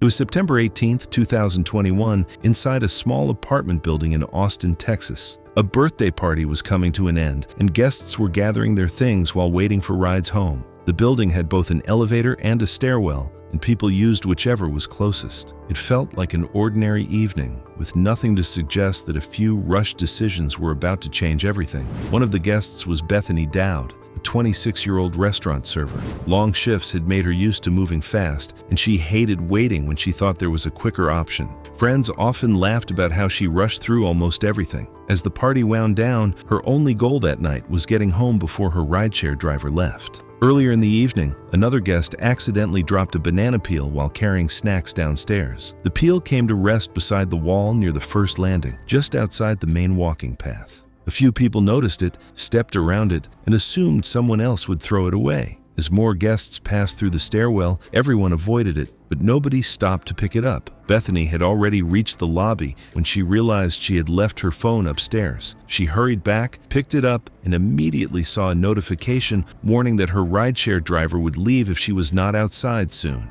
One friend reminded her she could request another ride in less than a minute if this one left. Another even offered to wait with her. Witnesses later said Bethany brushed off the suggestion and headed straight for the stairwell instead. The elevator was still stopping on other floors, and waiting for it felt like wasting time. Bethany held her phone in one hand, her keys in the other, and began walking down the stairs without using the handrail. Bethany wasn't rushing because of an emergency. She was trying to save a few minutes, and somehow those few minutes started feeling more valuable than slowing down. She hurried down the stairs, glancing at her rideshare app every few steps instead of keeping her full attention on where she was walking. As she reached the first landing, she looked down at the screen one more time. Her smooth-soled shoe slid across the banana peel before she had time to react. Already off balance from moving too quickly, Bethany lost her footing. She fell hard onto the landing before tumbling down the remaining section of the stairwell. Friends reached her within seconds, while other guests and nearby residents called emergency services. Everyone helped keep the area clear, and Bethany was kept as still as possible until medical crews arrived. The banana peel may have been the last thing she stepped on, but I honestly don't think it was the biggest mistake. By then, she had already ignored almost every safer choice she could have made. Police documented the stairwell, including the discarded banana peel, and interviewed witnesses. Despite emergency treatment at a nearby hospital, Bethany later died from the severe injuries she suffered in the fall. The medical examiner ruled her cause of death as multiple blunt force injuries sustained in the stairway fall. It's easy to believe saving a few minutes is worth hurrying. Looking back at this case, those few minutes ended up costing far more than Bethany could ever have imagined.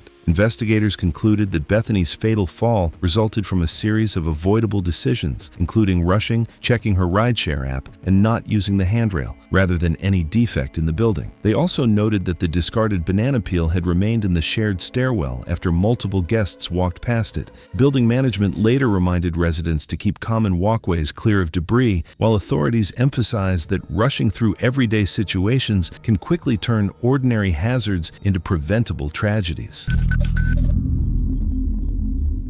It was February 11th, 2020, inside a manufacturing facility in Amarillo, Texas. Employees were expected to use designated walkways that kept them away from moving conveyor systems. One of the employees working that day was Tamara Galt, a 41-year-old industrial maintenance technician. She had spent years around production equipment and knew the facility well. Co-workers viewed her as experienced and confident. They also knew she had a habit of taking shortcuts whenever she thought it would save a little time. Over the years, Tamara had developed a routine of crossing through equipment areas rather than using approved walkways. She often stepped over inactive conveyors instead of walking around them. According to co-workers, she had also been seen crossing near operating equipment on other occasions. Nothing ever went wrong. After doing it successfully so many times, the shortcut became part of her normal workday. Co-workers saw it often enough that most barely reacted anymore. It was simply something Tamara did. On the day of the incident, she was carrying paperwork and a few small tools while moving between work areas.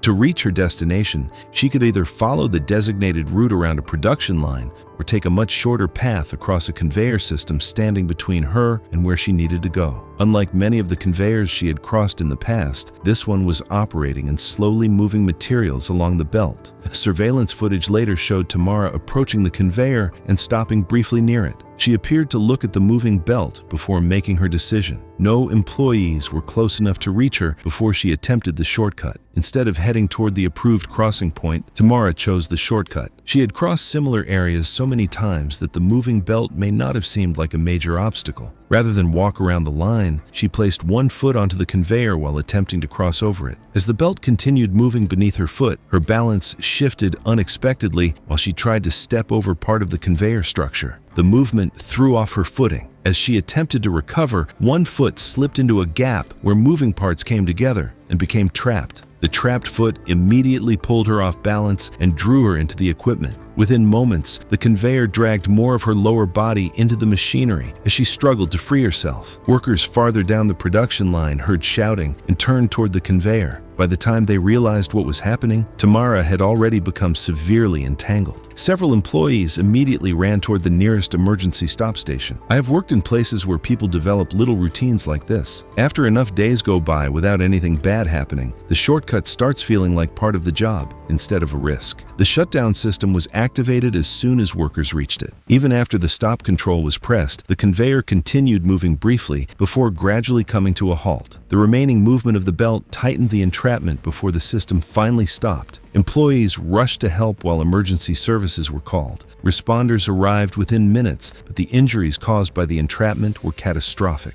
She was pronounced dead at the scene. Investigators reviewed surveillance footage and interviewed co-workers. The video showed Tamara voluntarily attempting to cross the operating conveyor instead of using a designated crossing point. Employees confirmed that she had relied on similar shortcuts for years. Inspectors found no evidence of equipment failure or mechanical defects. The conveyor and emergency stop system were functioning properly. What makes this case so difficult to hear is that nothing had to malfunction.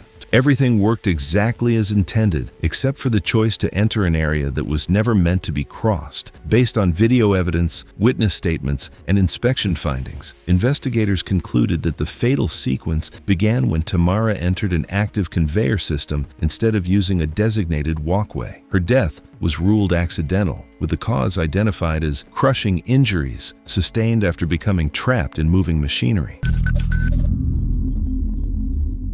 It was August 18, 2021. A gray afternoon hung over the coastal mudflats near Olympic National Park in Washington. The tide was far out, exposing wide stretches of wet sand and mud. Small groups of visitors walked the shoreline, while seabirds moved across the flat. The weather seemed calm and ordinary. Out beyond that safe shoreline, 32-year-old John James Keller was walking around. Now, from what I gathered about James, he had spent pretty much his entire adult life trying to stay one step ahead of his younger brother, Roran. James was a fiercely competitive sales manager, and personally, I'd just call him stubborn. Roran, a videographer, had that same competitive streak. Their family gatherings usually turned into these harmless little contests that neither brother ever wanted to lose. Well, that afternoon, the brothers were exploring a remote tidal area notorious for dangerous mudflats. Warning signs were posted everywhere explaining that the deep mud could trap you and that the incoming tides had actually killed people, but the brothers just blew off the warning. And this is where things took a turn that personally makes my stomach drop. Their little debate turned into a dare. both of them stepped right past the warning signs and started walking across the mud flats, filming it on their phones. At first, the ground felt totally solid. They were laughing and pushing farther out. About 15 minutes later, James dropped knee-deep into the muck. Roran just laughed and started recording. James tried to yank his leg free, but as I'm sure you can picture, that only drove his other leg even deeper. Within minutes, the mud swallowed him past his thighs. Bystanders begged them to call 911. Personally, it looks like neither brother wanted to swallow their pride and admit this was a real emergency. For nearly an hour, Roran tried everything, yanking James's arms and digging with his bare hands, but honestly, it was completely useless. The mud created a terrifying suction, holding tighter the more they struggled. Meanwhile, the clock was ticking, and I can only imagine the panic setting in as the tide was slowly creeping back. A tourist finally called for help. Responders were sent immediately, but reaching them took forever because James was trapped several hundred yards from solid ground. And thinking about how much time was wasted before that call was finally made is ridiculous. By the time rescue crews arrived, shallow water was already pooling around James. Rescuers carefully deployed specialized mud rescue equipment, including inflatable paths and safety lines to avoid becoming trapped themselves. Once they reached him, rescuers secured harnesses around his upper body and attempted to free his legs using water jets and rescue tools designed to break the suction around buried limbs. But the mud extended far deeper than anyone initially realized. Every attempt to free him took precious time, and the incoming tide kept rising. I've heard about the body camera footage from that night, and honestly, it sounds like a living nightmare. It shows rescuers working continuously for more than an hour while the water rises from around James's knees to his waist and eventually to his chest. The situation fell apart fast. The incoming seawater made it impossible to keep digging, and James was freezing and exhausted. Soon, the rescuers faced a terrifying reality. They were about to get trapped and drown themselves. Supervisors had to make the brutal call and order the crew to retreat. James stayed stuck as the ocean completely covered him. Recovery teams found James's body later that night. What stands out in the investigation is the timeline. Nearly an hour passed between the moment he became trapped and the moment anyone called for help. Investigators concluded that an earlier emergency call would likely have given rescuers enough time to reach him before conditions became fatal. The death was ruled accidental. Following the incident, park officials renewed warnings about reporting emergencies immediately, even when people believe they can solve the problem themselves. The case was later referenced in visitor safety materials as an example of how delaying a rescue request can quickly turn a survivable situation into a fatal one. It's devastating to think about. A delay driven largely by pride and embarrassment ended up costing James his life. It was August 15th, 2019. Heat sat heavy over the pastures outside Statesville, the kind of humid afternoon that kept cicadas loud in the tree line. A converted barn stood near the family farmhouse, its wide doors open for airflow, a few dog crates stacked along one wall, and a workbench cluttered with training gear near the center. It was the kind of day that felt perfectly normal, which makes what happened next even harder to accept. Barn work was second nature to Casey Wade Renwood, 31, who ran a small rescue and rehabilitation operation from that property. He live-streamed his training sessions to about 900 regulars, building a reputation on patience with fearful, reactive dogs. He believed muzzles were a temporary tool, not a permanent answer, and said so often online. He had no formal bite risk certification, just years of hands-on experience and 2 prior bites he had waved off as part of the trust-building process rather than warnings. He was actually confident, but looking back, I can see that his confidence was just a thin shield against a reality he refused to acknowledge. That week, he was working with Diesel, a concorso recently surrendered after biting a previous handler during a restraint attempt, a detail sitting in shelter paperwork on his own workbench. He had read it before taking the dog in. His plan called for at least 2 weeks of muzzled handling before any hand feeding. By the 3rd session, Diesel seemed calm enough that Casey felt ahead of schedule. He had not changed the written plan. We all want to believe we can skip the safety steps, but the danger doesn't care about our schedules. During that stream, a longtime donor needled him, saying he thought Casey was the trainer who did not need muzzles. Others piled on, accusing him of not trusting his own methods, telling him to either prove it or stop stopped claiming it. Casey argued back for a few minutes, visibly annoyed, before deciding to show them directly. He unclipped Diesel's basket muzzle and reached forward with a treat, weeks ahead of his own protocol. Diesel lunged the instant the muzzle came off. His jaws closed on the inside of Casey's upper arm just above the elbow, and Casey's own reflex to pull back tore the wound wider before the dog let go. He shouted and staggered out of the camera's fixed frame, leaving only the empty center of the barn on screen. A leg slid briefly into view once, then disappeared again. Blood started reaching the concrete floor seconds later, dark red pooling near the edge of the shot in slow, rhythmic bursts. Some viewers assumed it was fake, part of a bit. Others thought he had simply ended the stream after getting bitten. One viewer, an emergency room nurse, recognized the spurting pattern as likely arterial and typed repeatedly that someone needed to call for help immediately. No one watching knew his address. The stream stayed live, blood spreading slightly wider across the floor with each passing minute for almost 40 minutes before a friend who had seen the footage called Casey's sister, who lived nearby. She arrived, found him unconscious on the barn floor, and called 911 herself. Paramedics arrived and pronounced him dead at the scene. It is terrifying how many people watched him bleed out, debating whether it was real or just another show. The medical examiner ruled the death accidental, caused by a torn brachial artery. The report found Casey lost a fatal amount of blood within minutes of the bite, since no pressure or tourniquet was applied before he lost the strength to help himself. He was a man who thought he knew better than the rules, and that arrogance left him alone when he needed help most. The rescue barn closed permanently. Several regional shelters revised their foster transfer rules afterward, requiring full disclosure of any documented bite history before placing a dog with a volunteer handler. Too many people only learn the importance of safety once they are looking at a tragedy that should have been avoided.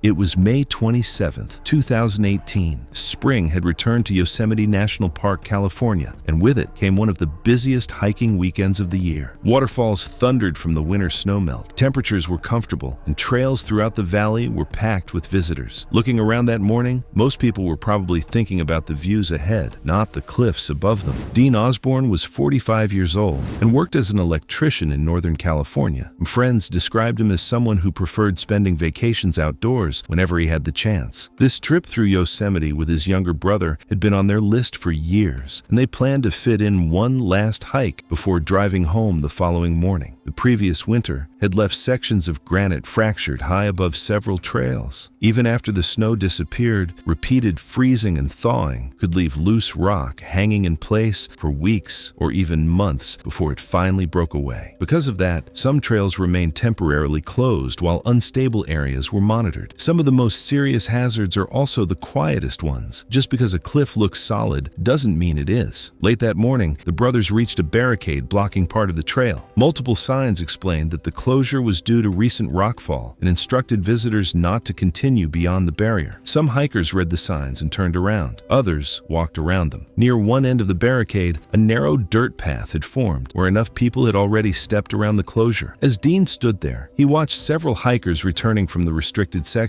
without any obvious problems. He remarked that if people were already coming back from the trail, it probably wasn't as dangerous as the signs suggested. His brother disagreed and said he'd rather not take the chance. Dean hesitated for a moment before deciding to continue on alone. I've caught myself doing this before. Once you see someone else ignore a warning without consequences, it gets a lot easier to believe you'll be fine too. The closed trail followed the base of a towering granite wall before disappearing around a bend. For the first several minutes, the hike felt completely normal. Other than the sound of rushing water in the distance and the occasional bird call, nothing seemed out of place. Then came a sharp cracking sound from somewhere high above. Dean stopped and looked up just as several fist-sized rocks bounced down the cliff, scattering across the trail ahead of him. He instinctively stepped backward and turned toward the way he had come, but before he could get more than a couple of strides away, a much larger section of granite broke loose from the cliff face. The rock crashed onto the trail, striking Dean and throwing him several feet into the brush beside the path. His brother heard the impact from the other side of the barricade, followed moments later by a cloud of dust rising above the trees. He shouted Dean's name several times, but received received no response. Rather than crossing into the closed area himself, he called emergency services and guided responders to the location from the open trail. He remained at the barricade while rescue personnel evaluated the cliff, knowing that entering too soon could put even more people beneath unstable rock. Once specialists determined the slope was stable enough for rescuers to enter, Dean was found dead from catastrophic blunt force injuries. Investigators concluded Dean had been struck by a rockfall within the closed section of trail, and his death was ruled accidental. The trail remained closed while geologists evaluated the cliff and crews removed additional unstable rock before it was reopened to the public. Park officials said the closure had been in place specifically because the area remained at risk for further rockfall. I think we've all looked at someone else doing something and assumed they knew something we didn't. Sometimes they were just taking the exact same chance. It was September 3, 2015, along Interstate 45 near Pasadena, Texas. Overnight construction narrowed several lanes while orange barriers reflected against damp pavement under weak freeway lights. Humid air lingered above the roadway as slow traffic moved through the dark construction zone. Exit ramps remained poorly lit, with long stretches of visibility disappearing around sharp curves. Just like most nights, 24-year-old Luis Herrera finished his food deliveries after midnight. He lived with his mom and younger brothers and sisters after his dad passed away a few years back. The people he worked with said he was a hard worker, but he was really impatient when he was driving. He was always using the shoulders, side streets, and illegal shortcuts just to shave off a few minutes during his delivery runs. That mattered way more than people realized. Backing up down a highway exit ramp at night takes away almost any chance another driver has to react, especially on a dark, curved ramp. Even a totally sober driver would barely have enough time to miss something like that. Earlier that night, Luis went to a coworker's birthday party at a sports bar near Pasadena right after his last delivery. Security cameras later showed him drinking beer and mixed drinks for a few hours. His coworkers actually offered to get him a ride home, but Luis wouldn't listen and said he knew those roads better than anyone. Around 1:40 a.m., traffic started backing up near a construction bottleneck on Interstate 45. People on the road saw Luis pull onto the shoulder to get around the traffic before cutting back toward an exit. After he accidentally missed his turn, he stopped right on the shoulder instead of just driving to the next exit to turn around. Traffic cameras later showed his reverse lights turn on before his truck started slowly backing down the dark, curved exit ramp against traffic. That single choice turned a bad mistake into something deadly. Right around that exact moment, 39-year-old Daniel Perez was exiting the highway in a Honda Pilot with his wife and 2 kids, heading back from Galveston before school started up again. Dashcam footage later showed the SUV coming around the curve at about 68 miles per hour. Because the ramp turned so sharply and didn't have any streetlights, Daniel didn't see the backing up truck until less than a second before they hit. The Honda slammed almost head-on into the rear corner of Luis's pickup truck. The impact crushed the entire front of the SUV inward, caving in the roofline and forcing the steering wheel deep into Daniel's chest. His wife, Sophia, suffered catastrophic abdominal injuries when the dashboard and engine compartment were shoved backward into the passenger side. Luis didn't have his seatbelt on right.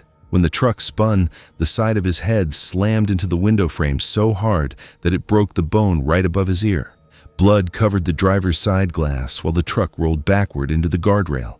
A truck driver passing by called 911 right away, and rescue crews got there about 9 minutes later. Daniel was already gone. Sophia passed away on the way to the hospital. Their 2 kids in the back seat survived with broken bones and cuts from the broken glass. The Harris County medical examiner later found that Daniel died from the pressure on his chest, which tore his heart and lungs almost immediately. Sophia died from internal bleeding from her crushed organs and a broken pelvis. Luis passed away later from brain swelling and skull fractures after he stopped getting oxygen after the crash. Investigators later proved that Luis backed up almost 400 feet down that ramp before the crash happened. Tests showed his blood alcohol level was way over the legal limit. Investigator later said that how quiet the surviving kids were was something that stuck with him long after the crash was cleaned up.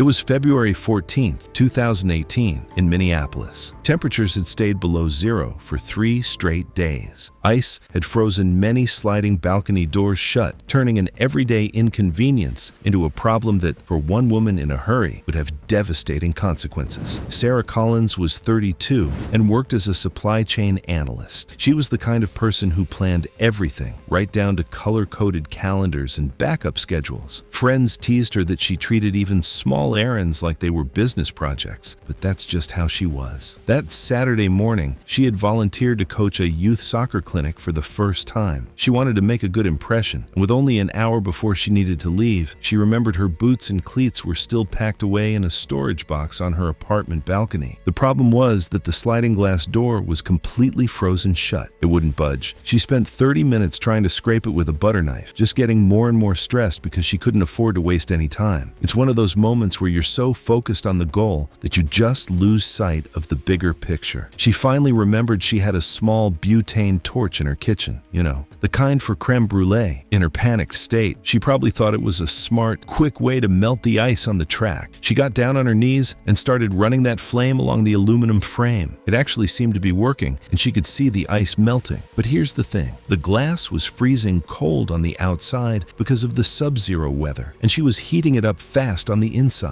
That huge temperature difference, it was a total recipe for disaster. Without any warning, the glass just shattered. It didn't just crack, it exploded both ways. It burst into thousands of small, tempered glass pieces that blasted outward with surprising force. Sarah was kneeling only inches away when it happened. The edge of the collapsing panel struck her, while dozens of fast-moving glass fragments hit her face and neck. One of those fragments opened a deep wound along the side of her neck. She was bleeding heavily, but she managed to get up and stagger toward the kitchen counter where her phone was charging. With blood covering her hands, she managed to unlock it and tap the emergency call button before collapsing beside the cabinets. The call connected, but she was too weak to speak. The dispatcher kept asking if anyone was there, but all they could hear was faint movement before the line went quiet. Even without an answer, they sent help right away. When firefighters forced the door open a few minutes later, they found Sarah on the kitchen floor just a few feet from her phone. They rushed to treat her, but she had already lost too much blood. The autopsy ruled her death a tragic accident. Investigators determined the glass had been heated too quickly, causing it to shatter from thermal shock. Although tempered glass is designed to break into small pieces instead of large shards, the force of the panel bursting apart sent fragments flying across the kitchen. Several caused deep cuts, including one that severed her carotid artery. The soccer clinic went ahead that morning, but Sarah never arrived. As friends and volunteers tried calling her, parents assumed she had been delayed by the weather. It wasn't until later that afternoon that they learned what had happened. Investigators later reminded the public never to use an open flame to thaw frozen glass or door frames, as rapid heating can cause tempered glass to fail without warning. In the years that followed, the Youth League dedicated its first clinic of each season to Sarah's memory, a reminder that a few minutes saved are never worth risking a dangerous shortcut. And that's the part that stays with you the most. She was so close to walking out that door, and she never got the chance. It was August 14th, 2022, in Tampa, Florida. The afternoon was hot, and the small reptile room inside a private home was quiet, except for the steady hum of ventilation fans. The shelves, enclosures, and equipment were neatly arranged, making everything feel familiar and routine. I've heard experienced reptile keepers say the most dangerous snake in the room is often the one you've handled the most. I didn't fully understand that idea until I started reading incidents like this. Erica Nolan was 31 years old and worked in an office position during the week, but caring for reptiles had become the hobby she dedicated most of her free time to. She legally kept several venomous species and had spent years learning proper care, enclosure maintenance, and safe handling techniques. Friends admired how calm and methodical she was around dangerous animals. Unfortunately, years without an accident slowly replaced healthy caution with quiet confidence. Cleaning the enclosures had become almost automatic. A snake hook always rested beside the rattlesnake's enclosure.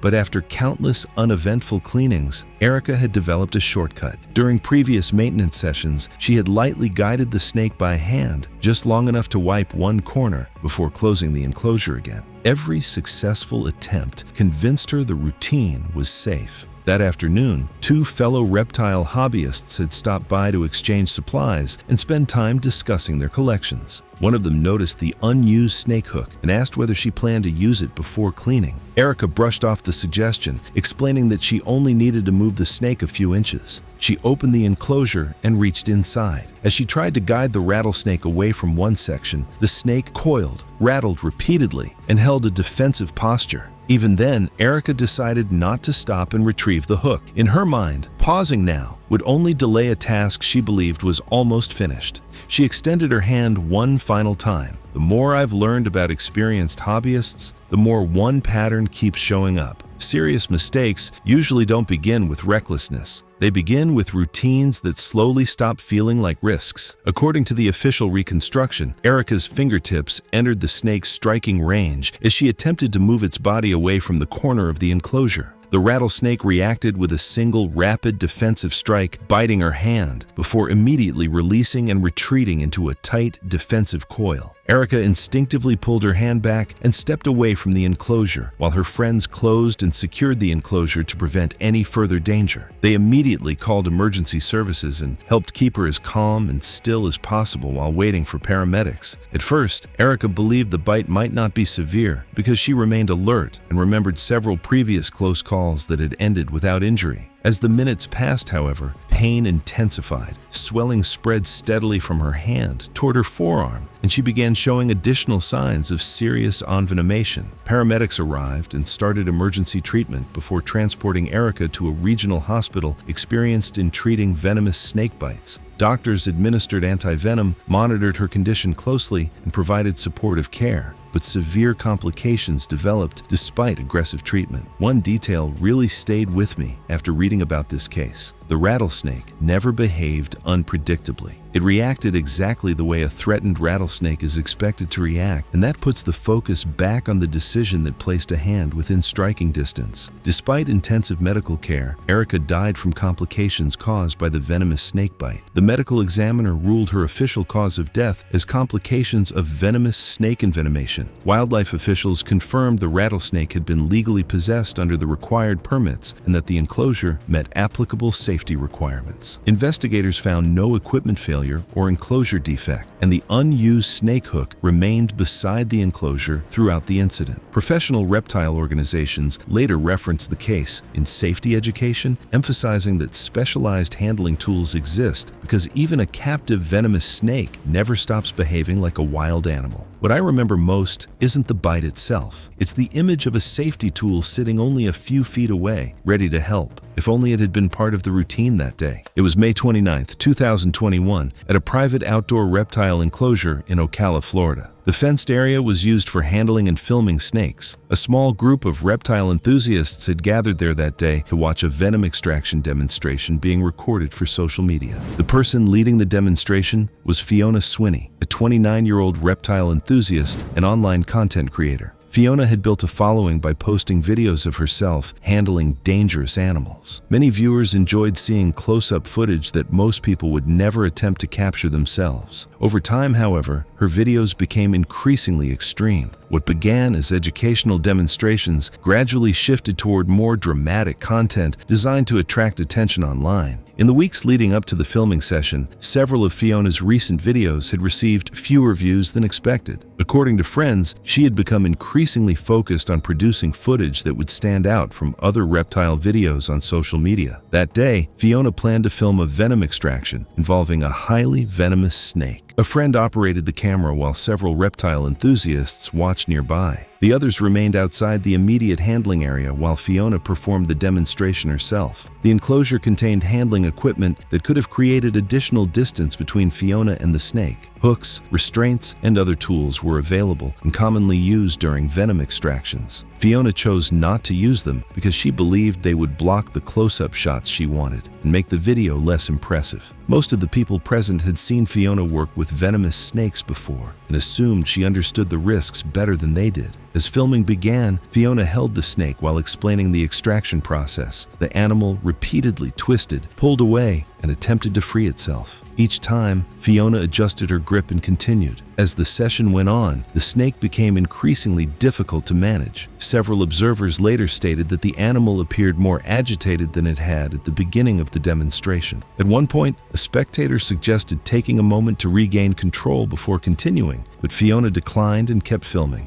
I can see why Fiona thought she could get away with it. She had done this before, and every successful video probably made the next risk feel a little less dangerous. Minutes later, another observer suggested using one of the nearby handling tools to make the process safer. Once again, Fiona declined. She appeared confident that she could finish the demonstration the same way she had in previous videos. By that point, Fiona had already captured most of the footage she came to record, and the extraction demonstration was essentially complete. Instead of ending the session, she continued filming in hopes of getting a few additional shots for social media. Witnesses later stated that she repositioned the snake several times to create more dramatic camera angles, while the animal continued struggling to break free. According to those present, Fiona eventually lifted the snake beside her face and shoulder so the camera could capture a tighter image for a thumbnail and promotional clips. The snake was now only inches from her neck. Several people watching later admitted they felt uncomfortable with how close she had brought the animal to her face. Fiona continued anyway. As she adjusted her grip for the camera, she briefly lost control of the snake's head. The opening lasted only a fraction of a second, but it was enough. The snake struck. Its fangs sank into the side of Fiona's neck before anyone could react. The bite occurred directly in front of the camera lens. The snake immediately recoiled as Fiona released it and stumbled backward. Filming stopped as the people around her rushed to help and called emergency services. And just like that, the video she was trying so hard to perfect became the last thing anyone cared about. Responders arrived quickly and transported Fiona for advanced medical treatment. Because the bite had occurred in her neck, the venom entered her body rapidly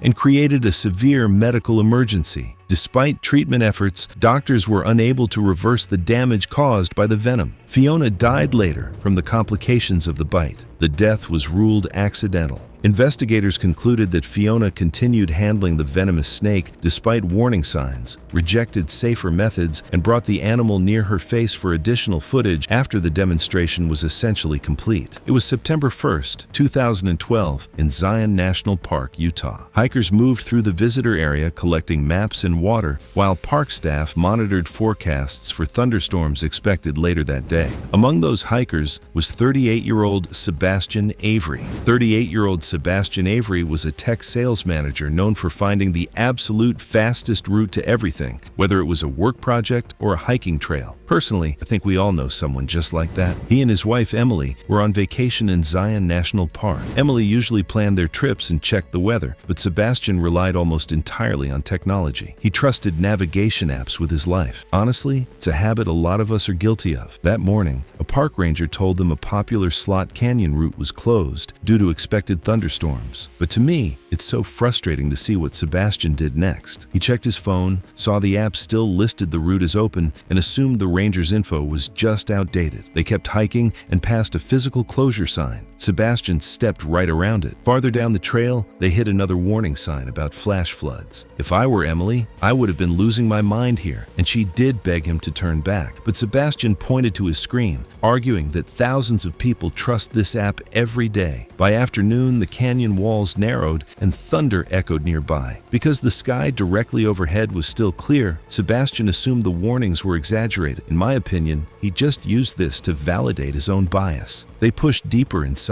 Shortly after 3 o'clock, a thin stream on the canyon floor instantly turned into a rushing torrent of thick, muddy water, rocks, and debris. They managed to scramble onto a narrow ledge a few feet up. I can only imagine how terrifying it must have been, just trapped there while the flood roared right below them. They stayed on the ledge for nearly 2 hours while floodwater rushed through the canyon. Eventually, the current slowed, and much of the canyon floor became visible again. Emily wanted to wait for help, but Sebastian believed the danger had passed. After climbing down, they carefully continued through the canyon. Minutes later, Sebastian slipped on mud-covered sandstone, falling hard and breaking his leg while suffering a head injury. It is very disturbing to think he was completely immobilized. Emily tried calling 911 but had no signal. As daylight faded, she moved between Sebastian and a higher rock shelf, searching for a way out, but he couldn't climb. Hours later, a second flood surge roared into the canyon. Emily scrambled back onto the elevated shelf, but Sebastian could barely move. Because of his injuries, he was overtaken by the water. Emily survived the night and was rescued the next morning. Rescuers found Sebastian's body downstream. The medical examiner confirmed he drowned after being trapped by the second flood. When I look at the park's investigation, the facts are incredibly clear. The canyon was closed the day before, warnings were posted everywhere, and rangers were on high alert. What really stays with me is what the investigators stated at the end. If they had just stayed on that ledge and waited, both would have lived. It was November 11th, 2021. A cold front had settled over rural Vermont, dropping temperatures fast after sundown. Back roads sat empty, tree lines dark against a moonless sky, cell coverage already thin in the hills. Most houses along the main route had their porch lights off for the night. Driving those roads at night felt normal to Owen Michael Castell, 24, who worked as a rideshare driver during the day and live-streamed his night drives to a small, close-knit audience. He was a cautious, methodical person who took pride in keeping his old car clean and reliable, and he often told his viewers he valued his own safety above any content goal. He treated his channel like a group chat, preferring to talk through his worries in his day rather than perform for stunts. It is always the quiet ones, the ones who seem to have their act together, who end up caught in the worst situations. That night, a regular viewer sent in coordinates gathered from an online forum about supposedly haunted roads. The route seemed like any other trip, guiding him along familiar highways until his signal began to drop and his navigation app showed an error warning. Ahead of him lay a narrow, dark dirt road leading deep into the woods, completely unmarked and without a single streetlight. Owen stopped his car and told his chat that the road looked unmaintained, saying he felt it was safer to turn around. His audience immediately pushed back, reminding him that his brand was about finishing the drive to the marked pin. They urged him not to bail, and several people sent in donations tagged with messages calling him a coward and pressuring him to keep going. He sat in the dark for a long moment, hesitant, before finally saying he would do it for them and continuing slowly down the road, unaware that the path had been officially abandoned since a massive storm had washed it out years earlier. The pressure to perform for strangers is a heavy weight, often pushing people to ignore the very instincts that are meant to keep them alive. A few hundred yards into the woods, the road narrowed sharply at a blind curve, where the outer shoulder had eroded around a collapsed drainage culvert. The deep drop-off was hidden by a thick layer of dead leaves. Owen's headlights caught the edge of the washout only a split second before he reached it. He tried to steer away, but the front wheel slid onto the loose shoulder, which gave way under the weight of the car. The vehicle slid sideways and rolled down a 30-foot embankment, landing upside down in a dry, rocky stream bed. The dashboard camera captured the violent spinning and the sound of crushing metal before the car came to rest. For several more seconds, the live stream remained connected, showing the dim interior of the overturned vehicle, dashboard warning lights flashing, and the sound of Owen struggling to breathe. Then, the already weak cellular signal dropped completely and the stream abruptly disconnected. Viewers assumed it was just another connection dropout, with some joking that he had finally driven into a dead zone. Only later, after investigators reviewed the archived livestream, did people realize the final seconds had shown dashboard warning lights flashing inside the overturned car before the signal disappeared. It's unsettling how easily those last few moments looked like nothing more than another technical problem. Owen survived the initial impact, but he was pinned inside by the collapsed dashboard with both legs trapped, his phone unreachable in the footwell. He had suffered multiple rib fractures that collapsed his left lung, and blood began to slowly fill his chest cavity. Overnight, the temperature dropped to 28 degrees Fahrenheit. He stayed alive in the wreckage for several hours, unable to call for help, before the combined effects of internal bleeding and hypothermia became fatal. A hunter walking through the woods the next afternoon noticed broken tree branches along the embankment and discovered the overturned car. He called for help, and emergency responders arrived shortly after, but there was nothing they could do. It is heartbreaking to realize how many hours he spent in the dark waiting for someone to find him, never knowing that his audience had already moved on to the next stream. The medical examiner ruled the death accidental, caused by blunt force chest trauma sustained during the rollover, which was then compounded by exposure to the cold. The report noted that the broken ribs had punctured his lung, leading to internal bleeding that would have been survivable had he been rescued within the first hour. The remote location and the lack of cell service meant that help could not reach him in time. The logging road was actually private land that had been unmaintained for years, despite it appearing on outdated digital map services. Shortly after the incident, the property owner installed a heavy locked gate at the entrance, and mapping companies eventually removed the trail from their public databases. We often trust the technology in our pockets more than our own eyes, and sometimes the blind trust is the last mistake we ever make.